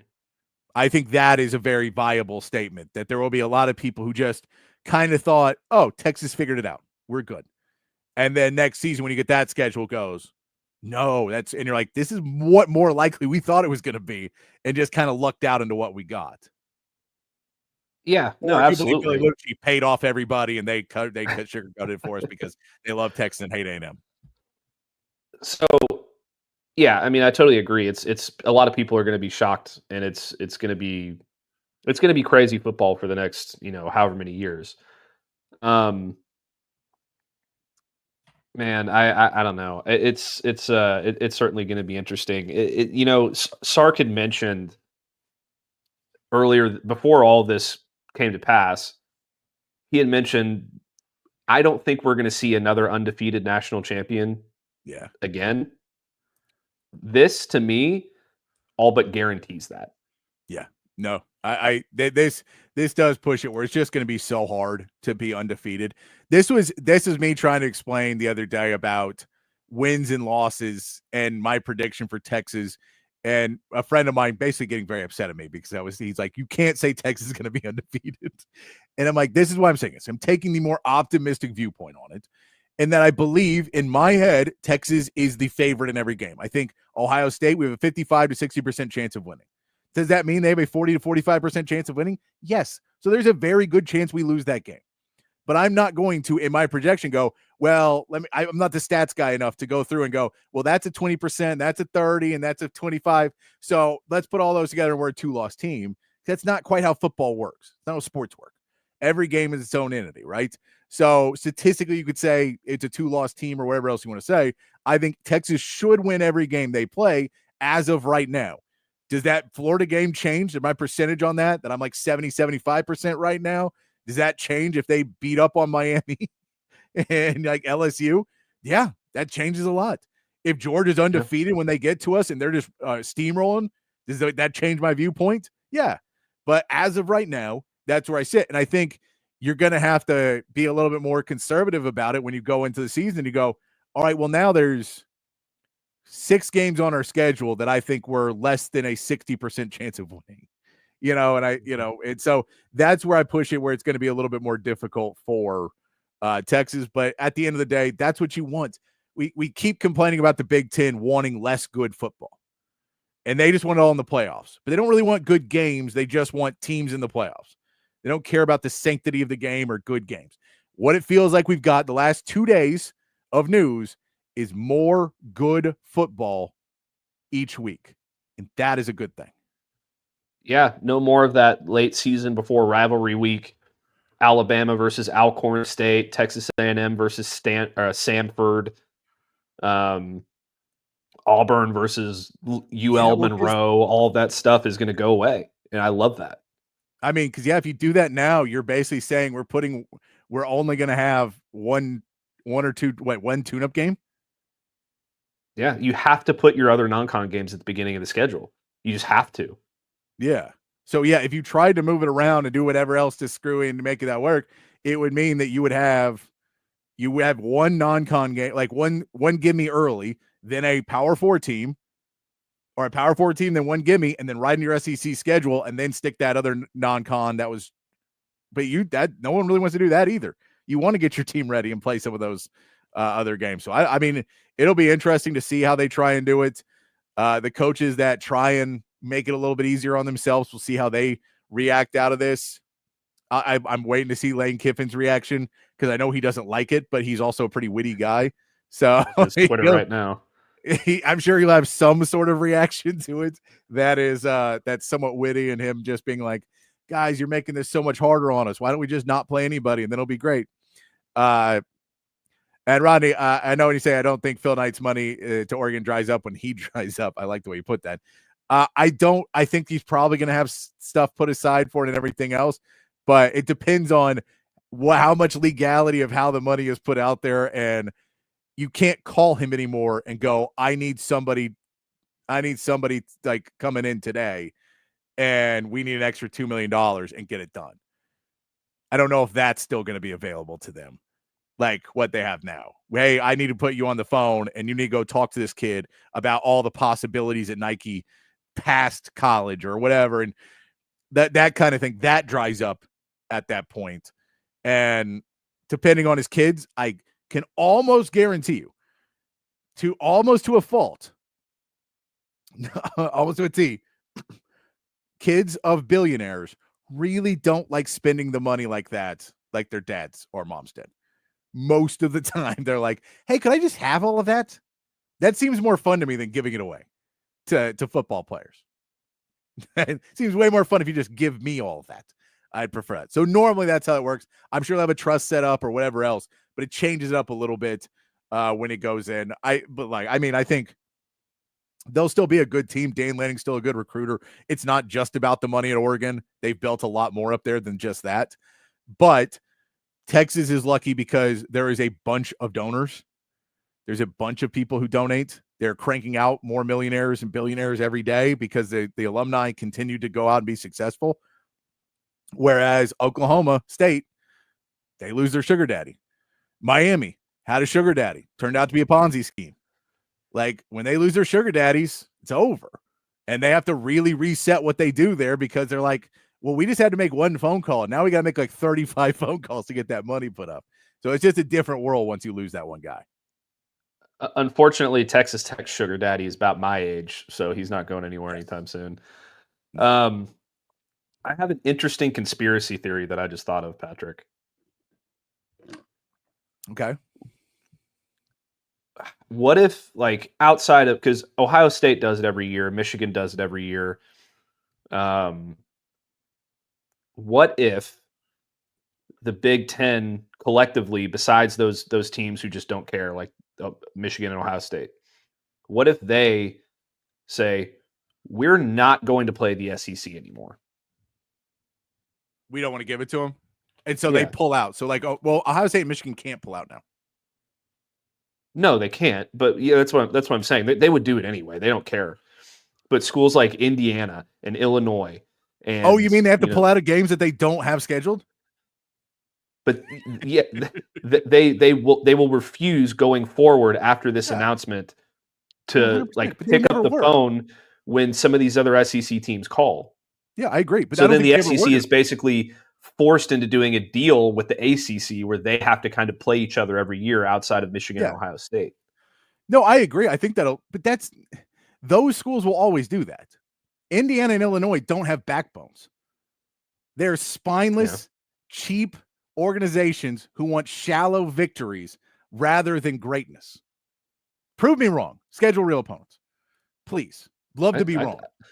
I totally agree. I just think it's going to make things a lot more complicated because you're basically going to have to do an ACC SEC challenge in college football if they go down that road.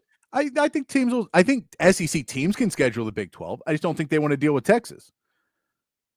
Yeah, I mean that's kind of the same thing. Like, because it's a much, for the most part, it's a step down in my opinion. Yeah, but I think most of these schools are not going to be trying to schedule top 10 teams. And again, I just don't. I think most of them, and like if you're South Carolina, you're already playing Clemson. Like, you're good. You've got it. I think some of these schools don't necessarily, like, Texas wants to be the number one team in the country. Kentucky doesn't. Kentucky does not need to schedule a top 10 opponent. You got to just schedule someone else, Kentucky, Mississippi State. You don't have to schedule a top 10 opponent. You got to schedule somebody that's a reasonable opponent. That'll be a fun game to watch. But if Missouri schedules someone in the Big 12, are you upset? No, because I think they'd schedule Kansas every year. Yeah. And so, like, that doesn't bother me. I get, like, really we're talking about Tennessee, Ole Miss, South Carolina. No, South Carolina's got Clemson. So Tennessee, Ole Miss. Is there another school? And maybe, LSU possibly. Auburn. But I don't care if Auburn plays the top. Like, they just got to play a school. Like, I don't care if Auburn plays Kansas State. Georgia. Yeah. They got Georgia Tech. They got Georgia Tech, which I don't know if they'd had. That's what I'm saying. I don't think there's a lot of schools that are necessarily. I don't think it'll be that big of a deal if Indiana and Illinois and 3 or 4 other Big Ten schools are like, we're not going to schedule you guys. I think all it does is reflect poorly on them. That's all it does. There's plenty of other teams. There's 60-something teams in the Power Four, so there will be somebody else to go play. That one I'm not as worried. If the Big Ten wants to, dig their own grave, I think Washington will still schedule people. I think all of those, like, the schools that you'd actually want to schedule: Washington, Oregon, Penn State, Ohio State, Michigan. I think all of those would schedule a decent SEC opponent to try and help their chances to win a title. I think all of them would. And so if we want to go Indiana and Illinois, cool. Go back to the hole from which you came out of. You're going to be there for a couple of years, and then you're going to start losing recruits because your promises and your talk start to become unfulfilled. And, like when you get to that level when you're selling, we make the playoffs every year. And they go, you haven't won a game. You haven't been within a touchdown of a game of any of those. Like, you weren't in one of those games. So all you're doing is running. I don't want to go to that school. That's not a selling point to me anymore, to be a laughing stock in the playoffs every year.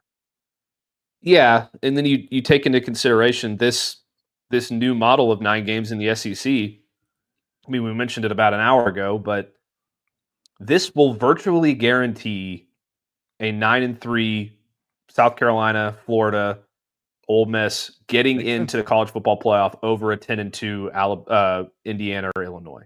Yeah, with virtually guarantees it. Yeah, especially if you play Michigan and Penn State and you lose those two and win all your rest of your games, you're not making it. Because we're just gonna be like, none of those wins matter. None of them matter. Like, you get no points for just showing up and beating a team you're supposed to beat. We're not going to give you extra points for that. So yeah, it'll be a lot of fun. I'm excited to hear that. I really, really thought we were going to be at 8 games. It felt like we were going to stay at 8 games. So a curveball thrown at us today, but I appreciate it for the SEC making college football more fun more often. I'm a fan of it. I'm a fan of more good games. As we continue on the show, why don't we take our first break, Matt?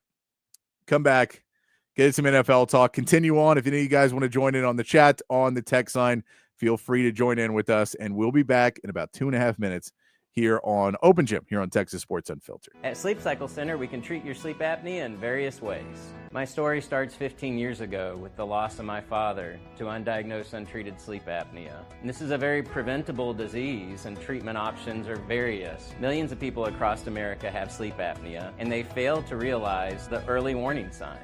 Fatigue, daytime sleepiness, and snoring are the most common signs. We'll find the best solution using advanced technology, oral and epigenetic appliances, or CPAP. We offer weight loss, oral surgery, and laser treatments. Schedule your appointment today and get your sleep evaluation. If you're looking to remodel a kitchen, renovate your bathroom, or maybe add some new life to your outdoor space, reach out to our friends at McCall Custom Homes. They are custom home builders and renovators here in Central Texas, and they've been doing it in Central Texas for more than 40 years. It's a father-son team with a ton of experience, and all of that experience is here in the Austin area. So they know what it takes to turn an Austin area home into something truly, truly special. Right now, our friends at McCall Custom Homes are offering free estimates to TSU listeners so they can come out to your place, hear your vision, they can tell you what they can do, and then you can go from there. Don't just take my word for it. Check out their website, McCallCustomHomesATX.com. Look at the gallery of jobs they've done over the last 4 decades. And then when you're ready, again, reach out to them and they will come to you. McCallCustomHomesATX.com, or you can call or text Mike McCall directly at 512-633-9580. It's McCall Custom Homes. We build value into your home. Hi, everyone. This is Tom McKay, owner of Audiovisual Consultations. We've been serving and assisting customers in the Texas area. I think I got this by now, old man. This is Camilla McKay, Audiovisual's social media and website manager. Our company has been helping you sit back and relax for the last 37 years. We come to you, and we're the kind of workers you want in your home. We give you all the advice at a great price, and we do a lot more than just audiovisual systems. We have employees capable of performing services like electrical contracting, heated floors, motorized shades. Am I forgetting anything, old man? Yeah, we do surveillance systems, controlled lighting systems, and landscape lighting, computer networks, multi-room audio systems, and of course, we install some really cool theaters. I had a feeling you were going to say that last one. Now, am I forgetting anything? Only this. Remember to hug your kids, laugh with strangers, and make love to whoever the hell you want. So give us a call at 512-255-8678. Or visit us online at avconsultations.com. That's 512-255-8678.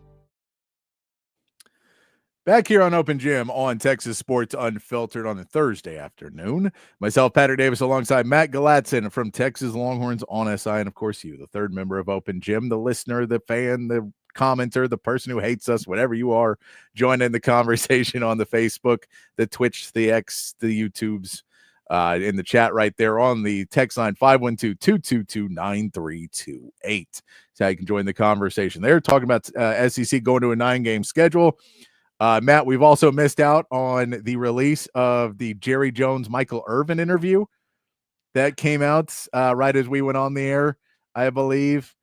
We've seen some choice quotes from it, though, that seem to be all lies to me. My BS meter is kind of going off on some of these quotes I'm seeing coming out of this. Have you seen any of the quotes yet, Matt?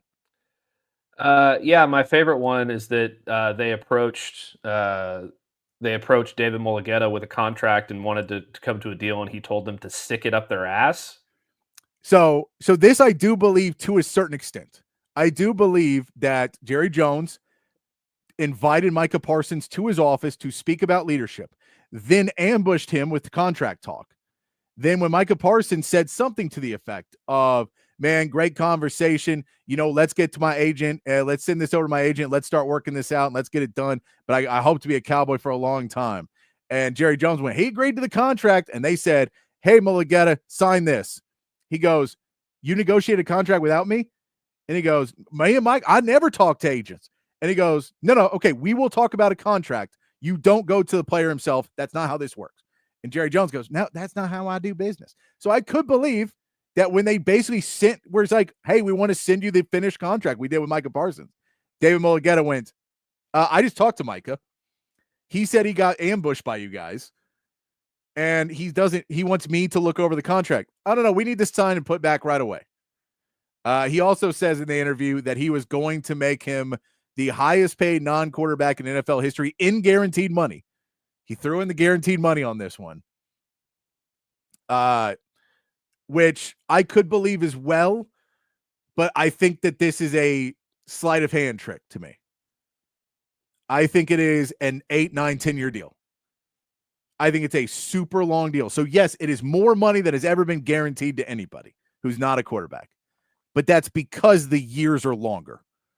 So it is not most money guaranteed per year, all of that. Another little sleight of hand Jerry Jones trick. 10 years, you want to be a Cowboy for life? We'll keep you for 10 years. 10-year contract. $400 million guaranteed, 10-year contract. And then you go, that's $40 million a year, which is really good, but that's not the money we're talking about. And in 10 years, who knows where the money's going to be? Yeah. And you know that.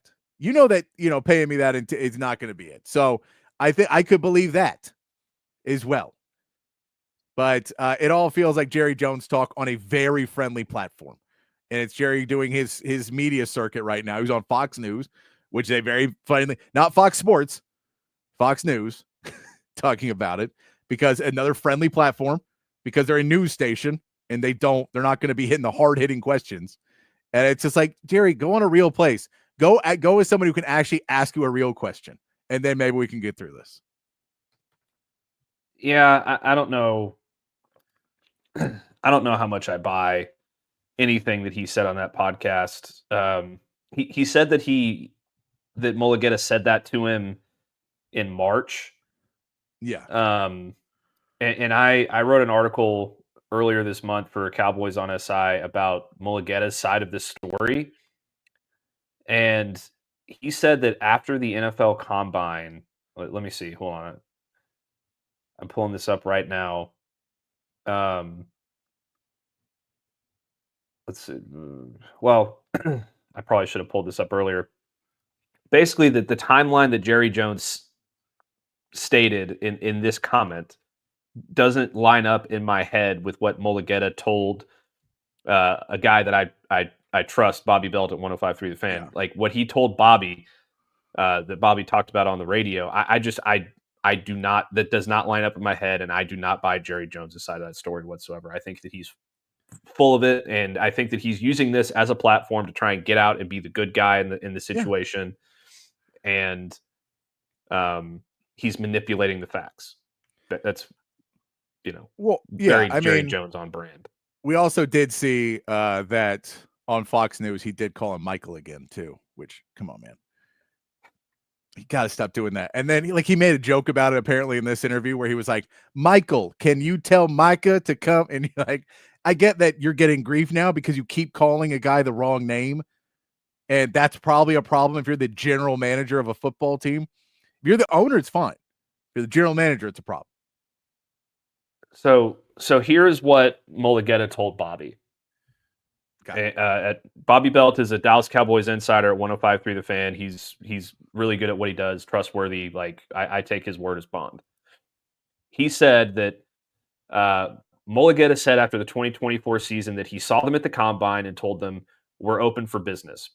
Basically said, we're ready to do a deal. We're ready to work on the extension if you guys want to. This last year, so this was 18 months ago, they told them, we're ready to do a deal. So they're disputing the claim that they haven't wanted to get a deal done. They've wanted to wait. David said, no, we told them we were ready to go. He said the Cowboys had told them at the time, we've got a lot of things to work through right now, particularly Dak's contract is a priority at the moment. And he said he totally understood it. He went, "Yep, handle that. Handle what you got to handle. I totally understand it. That's a pressing issue. Just letting you know we're open for business. So when you guys are done with that, you can hit us up."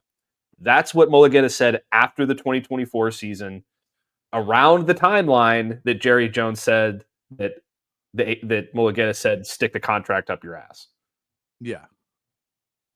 Those are two completely different stories. That's after the 2023 season, right? Because that was after 2023 before they had signed Dak, right? Yes. So that was a year ago. And then this one is this season. He told him to stick it up his ass. Right? Am I right in that?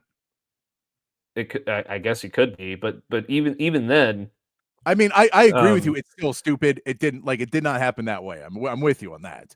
But I believe that he's saying, we told them a year ago we want to negotiate, and they said, well, we got to get Dak signed first. And you're like, okay, but let's not drag this another year. And then Jerry Jones dragged another year. But it goes on from that. He said, obviously Dak didn't get done till week 1 rolls around. Then Micah was focused on the season. But because that took so long, that kind of ended the opportunity to get anything done in 24 as the season began. So they communicated again to the Cowboys in 25 this past year that they were ready to do business again, and nothing has transpired. Obviously since then. So the official word from them is that they have communicated on 2 separate occasions over the course of 18 months, and it just hasn't happened yet. Yeah. No, I believe that. I fully believe. I get the entire process of this is Jerry Jones, again, actively trying to make it seem like agents are the worst. And remember, we had this happen in baseball. Scott Boras came out, and then there was a point, and I get it, Scott Boras was enemy number 1 for any baseball fan because he was just getting everybody massive amounts of money, and it didn't matter if he was your team or anything else. And as a kid, you especially hate it. As a young man, you hate it because you just don't quite understand business yet, and you don't get how any of this works. And I get, if you don't work in the field where I've worked around general managers and worked around teams and delved into the salary cap and read all this crap in it and understand and meet players. And, we realize all the cost of everything. And you go, yes, they get paid a ton of money, but it's also a CBA. It's a fraction of what the owners make. They never get paid. The owners never lose money. The way it's set up, they're never a point where the CBA every year is a fraction of what the revenue is. So when they come out and start going, they're demanding all this money, it's BS. When Jerry Jones says, well, if he takes less money, we can sign other people, it's BS because they can make the salary cap work any way they want to. He also doesn't sign other players. He never has really gone out and tried to go boost up his salary cap and do that. And it's the continual pieces of this where they keep going, we need you to take the salary cap so we can get more players. And then when we don't, you have no recourse. There's nothing you can do about it once you take that pay cut. I think there's some sports that's much more viable in. I think it's more viable in basketball. And in the NFL, you're like, you have a lot of players that you could make this cut from. The fact that they've also, because they've pushed off his salary and not signed him earlier, they've cost themselves between the CeeDee Lamb deal, the Dak Prescott deal, and now the Micah Parsons deal, projected around $100 million in salary cap space. Mm-hmm. That they could have saved themselves by doing this. And then having to renegotiate Dak over and restructure Dak over and over and over again. It costs you money every time you do that in the salary cap. So it's not an issue of maybe we'll get the money and then, if he takes less, then we can sign somebody. You're like, how much less do you want him to take? Are you talking about $6 million a year? Who are you signing for $6 million? Is that the other running back you can't get because you're refusing to pay Rico Dowdle to keep him around for another year? Or you refuse to pay Tony Pollard? That $6 million is going to go get you that guy? Or are you going to go spend $2 million on 3 more Jags like you always do and then wonder why your team's not better? Because you can't sell to us, guys, I need that extra $6 million so I can go get Lamar Jackson. Because that's not how this works. Like, you can't say if they all take their pay cuts and each one of them takes $5 million less a year, they all drop down those rankings of highest paid players by quite a bit for $5 million a year. They all drop down.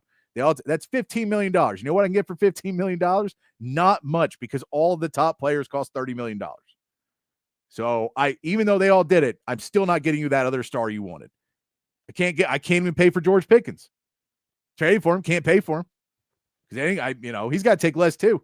It's just such a BS logic, and it's all trying to be for really rich people to try and con everyone else into believing that they are somehow destitute because they have chosen this job. And because you're a fan, I'm trying to help you. Not that I value now for a friend. By the way, I'm going to put out a Netflix documentary telling about how much money I made owning this team, and then I'm going to act like I'm broke. It's infuriating. Yeah, it's absolutely infuriating. It's like the way that they approach contracts is almost like you're paying the minimum payment on your credit card, and then the interest is just compounding.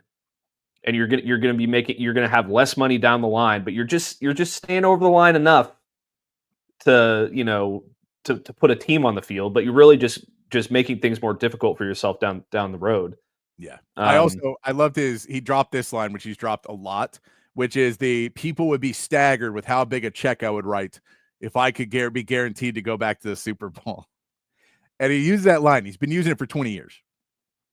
And you're like, okay, tell me what that number actually is. And then let's go ask the Eagles general manager. Go get Howie Roseman. We'll call him up and we'll give you, $5 million more than you're making a year now to come down. Jerry Jones will step away from being a general manager. And then you write in the checks because you have that big check you were going to write. And within 10 years, you'll be in the Super Bowl because you hired a real general manager who does well. I'm just telling you, like within 5 to 10 years, you will be there. It's not difficult. I can tell you how it's done. You want to write that check? We can do it tomorrow. But Jerry Jones is too. I get that, but that doesn't mean you want to write a check. Like that. That means that means if I had a genie, the first thing I would wish for is to go to the Super Bowl, and that's not even true. Yeah, the first thing he would wish for is probably $1 trillion. No, he'd wish wish for personal youth. bank account. He would wish for youth, 100%. Well, you get 3 wishes, so he would go.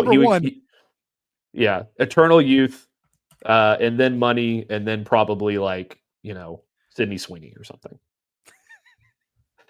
He doesn't know who Sydney Sweeney is. Be like, get me Judy Garland.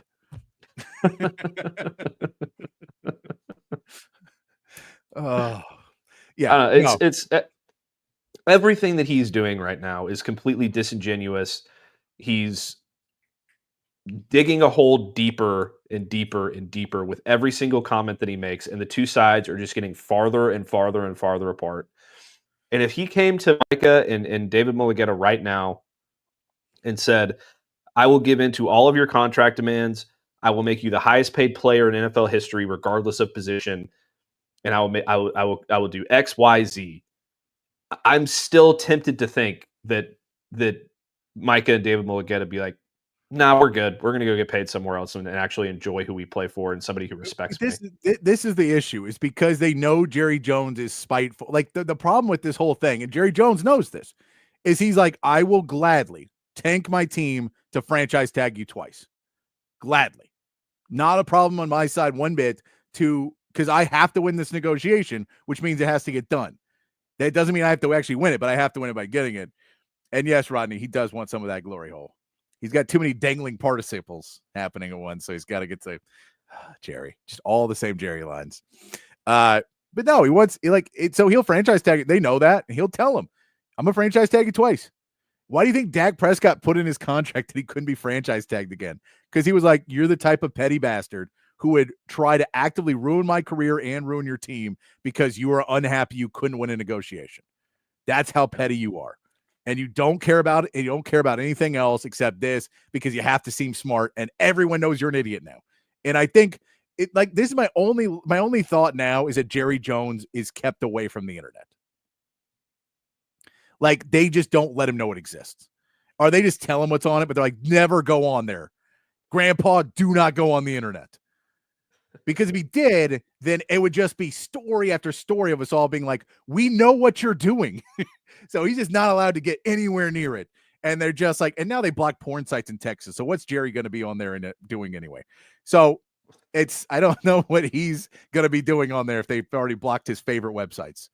But falling for scams like a good old grandparent, oh, Jerry Jones. You can make $5 million if you just click this link right now. and guys, enter your social security number. Micah Parsons wants to be paid in Target and iTunes gift cards. I don't know why, but I gotta go to Target and get a bunch of iTunes gift cards and pay Micah Parsons. Well, we're gonna get this deal done. Oh, Jerry.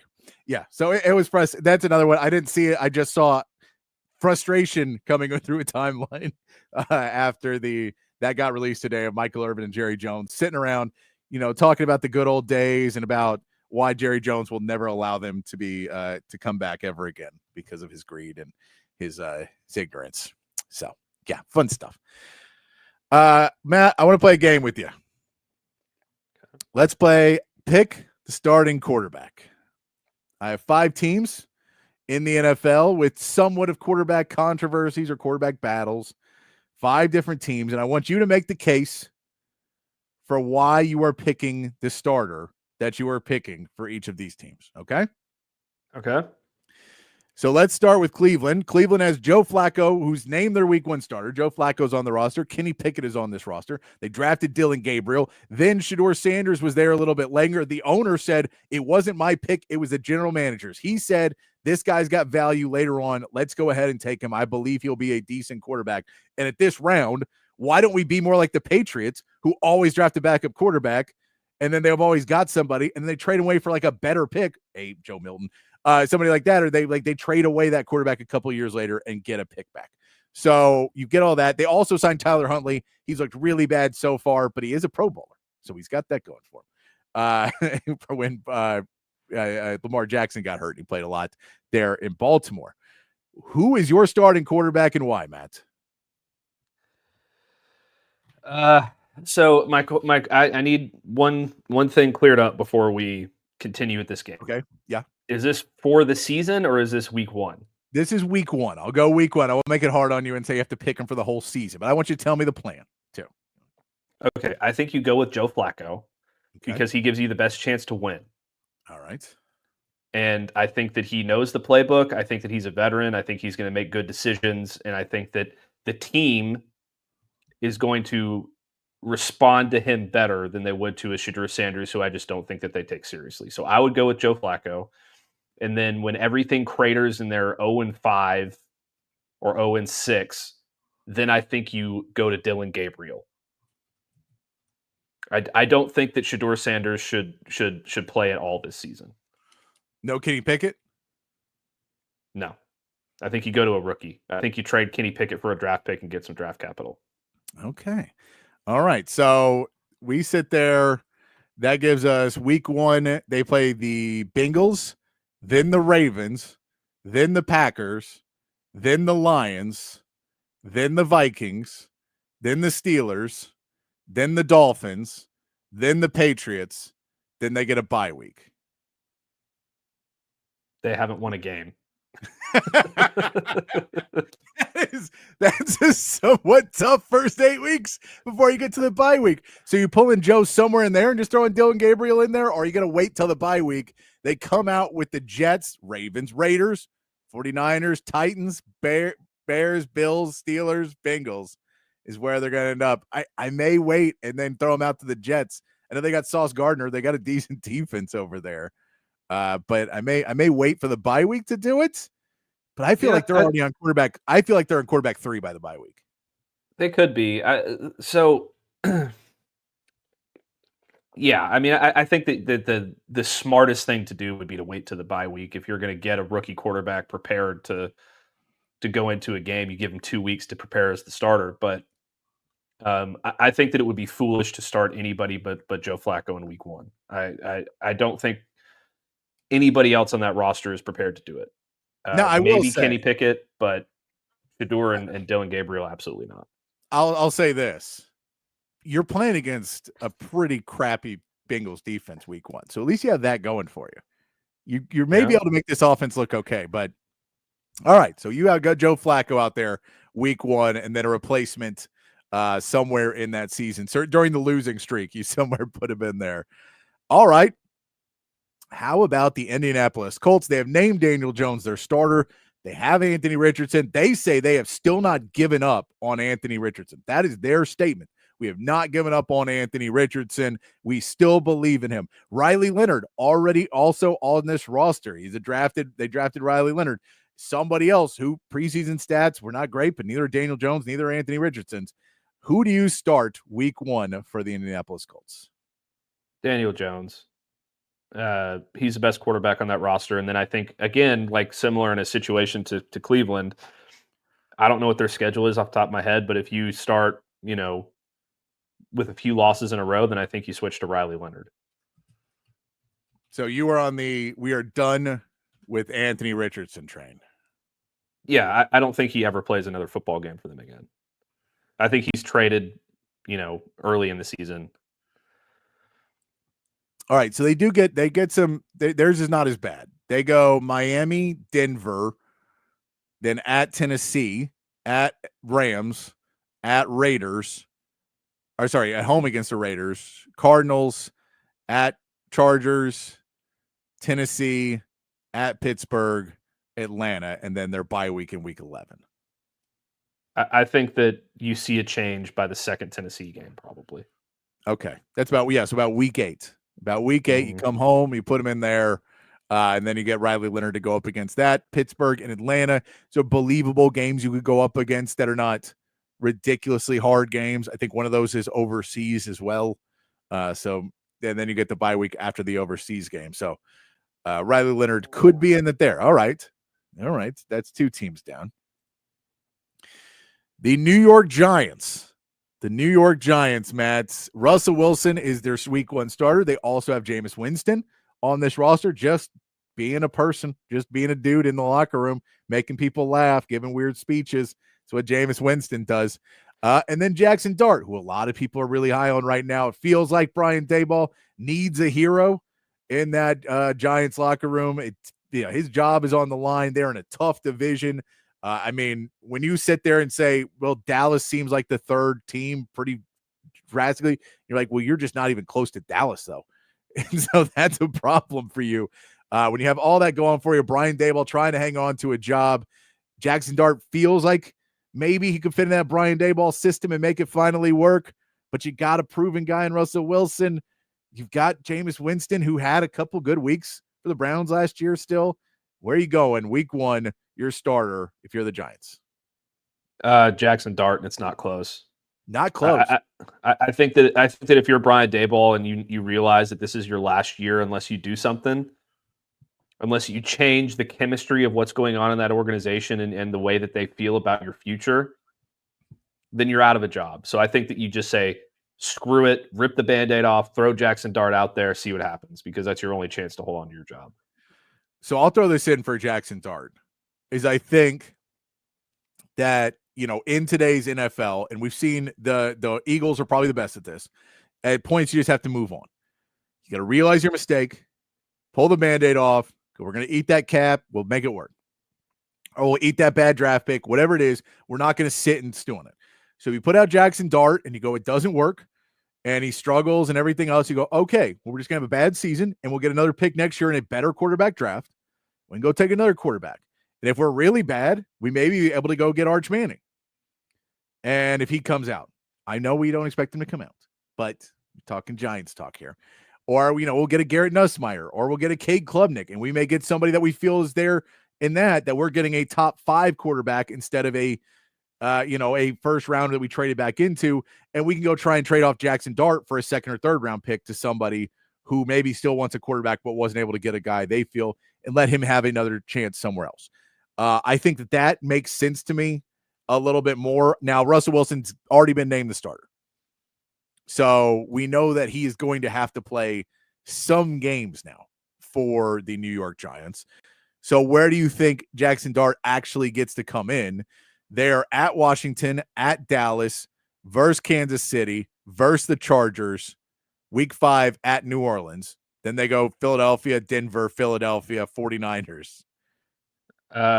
New Orleans, I think, is when you see Jackson Dart make his actual first start. Okay. It's the worst team in the NFL. It's an easy, easy welcome to the NFL game. I get that the games after that are extremely tough, but at least you give them a game to get kind of, used to the speed of the NFL game. Yeah, I mean, it really depends on what you do in the. I mean, if you're 0-4, that becomes a lot easier to put in Jackson Dart at that point. And I think for Brian Daybell too, if you're 0-4, you're like, well, to even be a 9-win team, we have to have an amazing season from here on out, and we haven't even played the Eagles. So we got to figure this out really quick. I think you're right. I don't know if it would go past week 5 because it feels like it's a waste to put Russell Wilson in to go 1-5, 1-4. Because then you're like, we know we're losing versus Philadelphia, Denver, and Philadelphia. So now we're 1-7, or 1-7 at that point. That's no good. We're done. Season's over. Time to tank. I'm already gone. I'm already fired. Like, I'm not even here anymore. So I don't even get to coach Jackson Dart. I'm with you on that one. All right, 2 more teams to get to, Matt. Here, this one's a little wild card for you. The Atlanta Falcons. Michael Penix Jr. has not really proven anything. They went to him last year. They went for it. They're not playing him in the preseason. Something smells amiss to me in Atlanta because they does not feel like they have confidence in this guy, that they're like, we can't put you on preseason. Like, it feels like kind of that Jackson Arnold thing we talked about where maybe the confidence isn't fully there and they don't want to put him out in preseason where they can't control the variables and have him have a bad game. And now the big question is, should Kirk Cousins be the guy? Now, they may play him this weekend. I don't know. And so maybe all that's BS and he'll come out and have a great game. But you do have a Kirk Cousins on this roster as well. If you're this team, do you feel, this is you, now take out Raheem Morris, take out the decisions they've already made.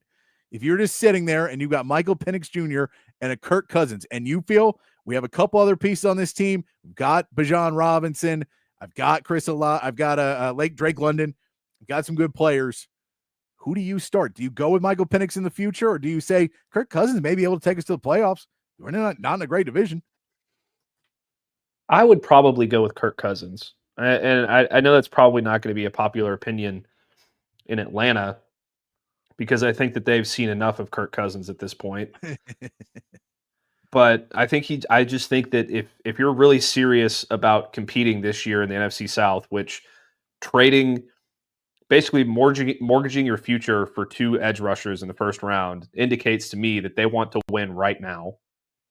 I think the only way that you can win right now is with Kirk Cousins at quarterback. Yeah, I mean, now we will see. So the Falcons play the Cowboys tomorrow night. If you wanted a defense that you feel you can beat up on, are you waiting for week 3 Dallas? And just being like, nah, go to school. Have fun with that one, guys. Starters, come on in and just beat up on Dallas a little bit. You waiting for that one for the starters? Or I don't know if they're playing them or not. I haven't seen yet. I mean, I think they have to play Michael Penix Jr. this weekend. But I don't know the answer to that. It's, I mean, look, the bottom line is if they're going to win, if they're going to compete in the NFC South, they have to play Kirk Cousins. I don't think Michael Penix Jr. has it. I think that I don't think he was a gimmick at Washington, but I think that system was built to help him thrive because Kalen DeBoer is a hell of an offensive coach. And I don't know that it's going to translate to the NFL. No, and I think there's an issue with, like, there's always this thing of quarterbacks who have one good year, and it's always this questionable. Now, sometimes it works out, but when you have a quarterback and it's like, well, it took him 5 years to figure out the same system, and it took like all this time for him to finally figure out this thing and get it. You're like, well, that guy's probably going to take a little time in the NFL if he's ever going to get there. And I don't know if that development's going to be there. I'm not sold on Michael Penix being able to pick it up with just not a lot of time behind it. And the fact that it doesn't feel like they're confident about it. I know they're trying to show confidence by not playing him, but that doesn't show me confidence. It shows me the opposite. It shows me you do not want to stick him out there and have him fail. And then Atlanta be like, oh, we like lose all the hype train and everything's gone. That makes me question a little bit. One more team here for you, Matt. New Orleans Saints. Spencer Rattler is going to be the starter in the last preseason game. This is the only team that has not even announced week 1 starter yet. Kellen Moore is waiting on it. He is trying to hope that some miracle happens, that they make a trade for somebody or something happens. He gets a real quarterback. I have heard reports that some believe Kellen Moore may be the best quarterback on this roster on the Saints right now. Kellen Moore may be the best. I think he's only like 40. He's not that old. I mean, they might not be wrong about that. But Now, granted, he has not played in a while, so maybe a little rusty. first Tyler coach Shuck, player in NFL history. Tyler Shuck. They drafted him ahead of some other players that you would assume might have more potential than Tyler Shuck because they felt they needed someone to be more ready. So they drafted an older player.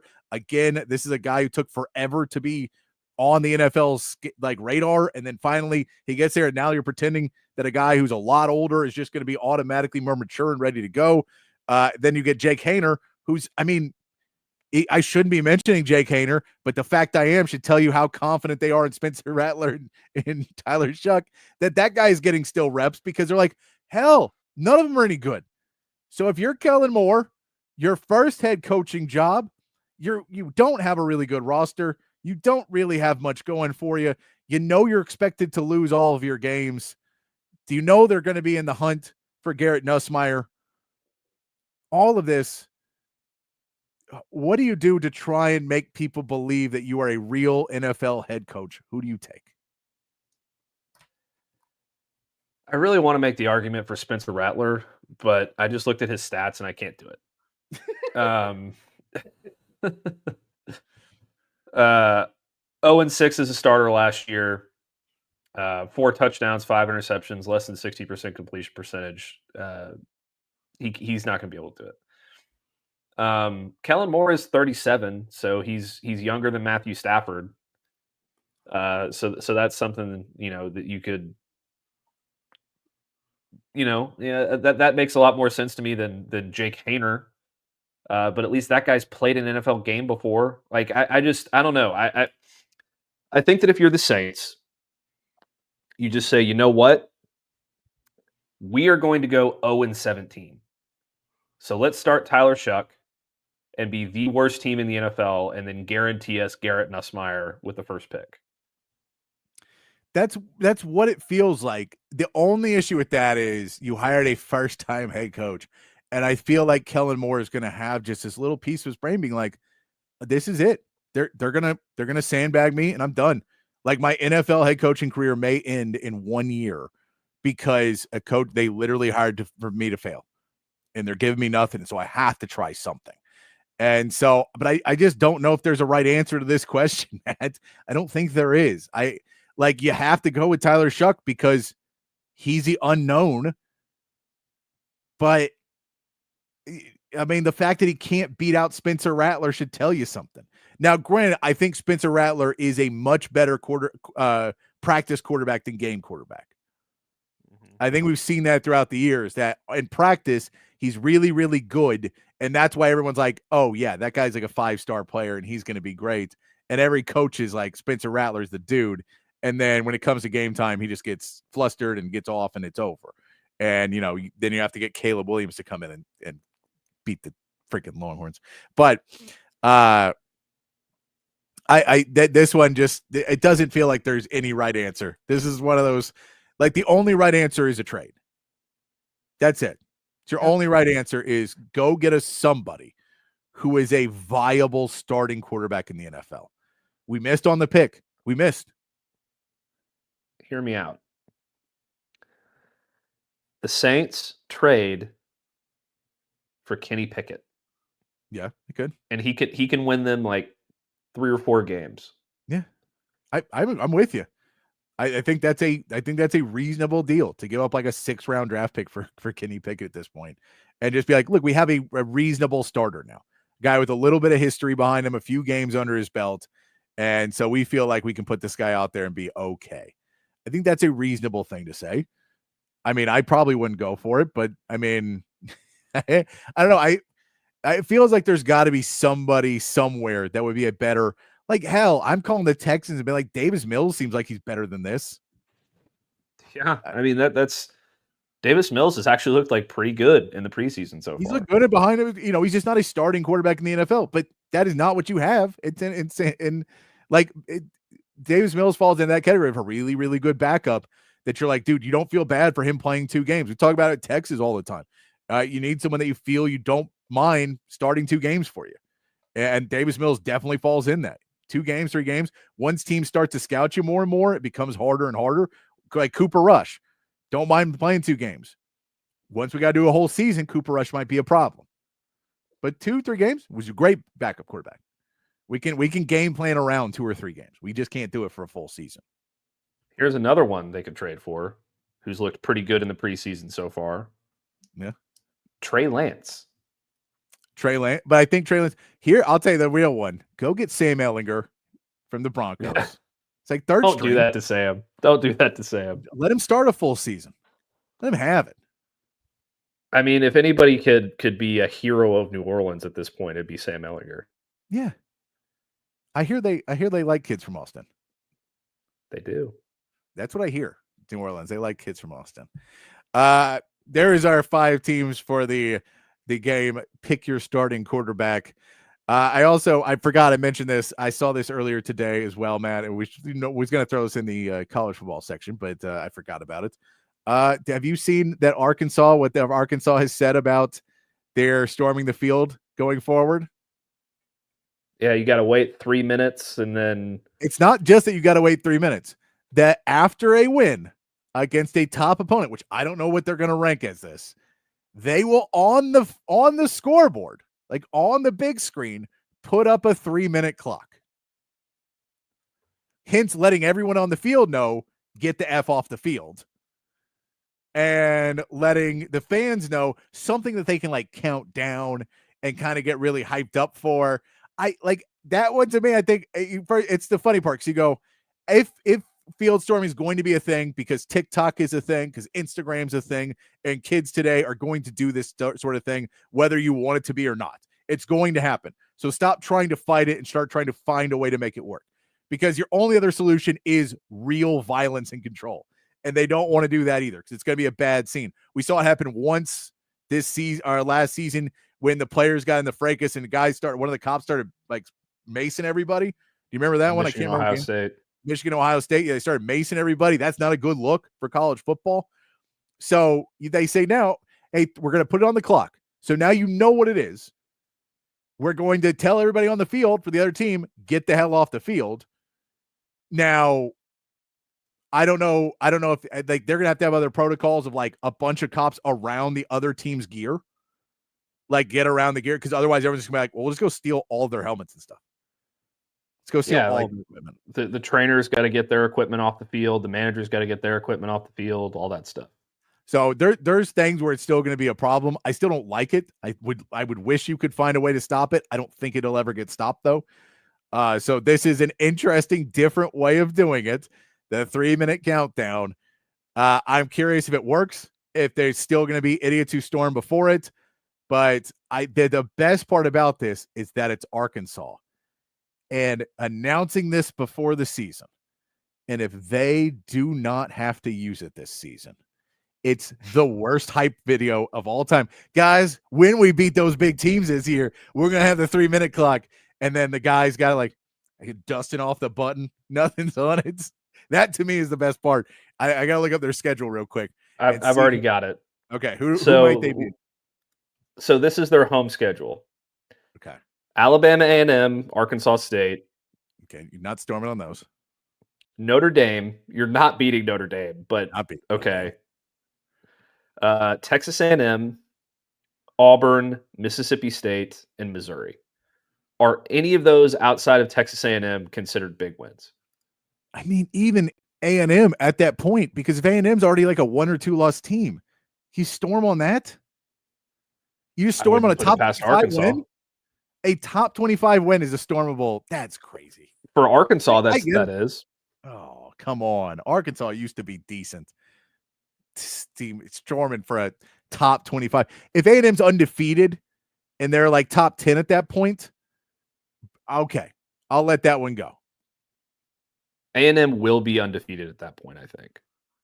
Don't they have a big non-con? They have Notre Dame, but I think they're going to beat Notre Dame. Oh, that's right. Notre Dame's going to beat them by 40. But Notre Dame's starting quarterback has never taken a college snap. Okay. Neither. I mean, a lot of college quarterbacks. Just saying, it's something to consider. I mean, there's no Marcel Reed, but as soon as we start talking about the NFL, the Every chat time- just gets swarmed. I know, because everybody wants to watch these great games tonight. Who do we got tonight, Mats? In our games, I'll tell you what, we'll look this up. We'll take our last break. We'll look this up. We'll get our meatheads of the day, and we'll wrap things up here on Open Gym, here on Texas Sports Unfiltered. Hi, I'm Dan Covert with my wife Hayden. Welcome to Covert BK. Our newest location in the gorgeous Hill Country includes Buick, GMC, Cadillac, Chrysler, Dodge, Jeep, and Ram, and hundreds of pre-owned and certified vehicles for you to choose from. We have 3 service departments that are ready to take care of your car, truck, or SUV with 86 service bays to accommodate any repair and get you in and out quickly. Come visit us today to select the vehicle you've been dreaming about. Covert, born and raised in Austin. Hi, this is Tom McKay, owner of Audiovisual Consultations. I got this, Dad. This is Camilla McKay, and my dad can help with any TV or stereo needs you have around your house. Just call him, and he will come to you with advice and a great price. And the guys that work for him are awesome. They can install anything, anywhere. So, like my dad says, just relax and smile. We handle all the work. So just give us a call at 255-8678 or on the web at avconsultations.com. Say hello to Jason and the gang over at Relax the Back. They embrace a holistic approach for a healthier lifestyle based on 35 years, folks, of proven expertise, and my back couldn't be happier. Their motto is live wellness, and folks, they can transform your routine, your daily routine, into something very, very special if you have back pain. If you're struggling with thoracic problems, if you've got hip problems, if you've got lumbar problems, please go over to one of their stores. They got 2 great locations, and find out a chair or a recliner or a sofa that's going to fit you and going to make your life a whole lot better. I've got this office chair right here that I've been sitting in for years, and I love it. 2 locations, folks, at the Hill Country Gallery across from Whole Foods, and in North Austin at the Gateway Shopping Center across from the Container Store. Live pain-free like the Buck and Relax the Back. SendTexTickets.com. If you're in the market for tickets to any sporting event, any concert, any Broadway show, anything live coming to town, you got to head over to SendTexTickets.com. The best seats to all of the biggest events, not just here in Austin, but all over the state and all over the country as well.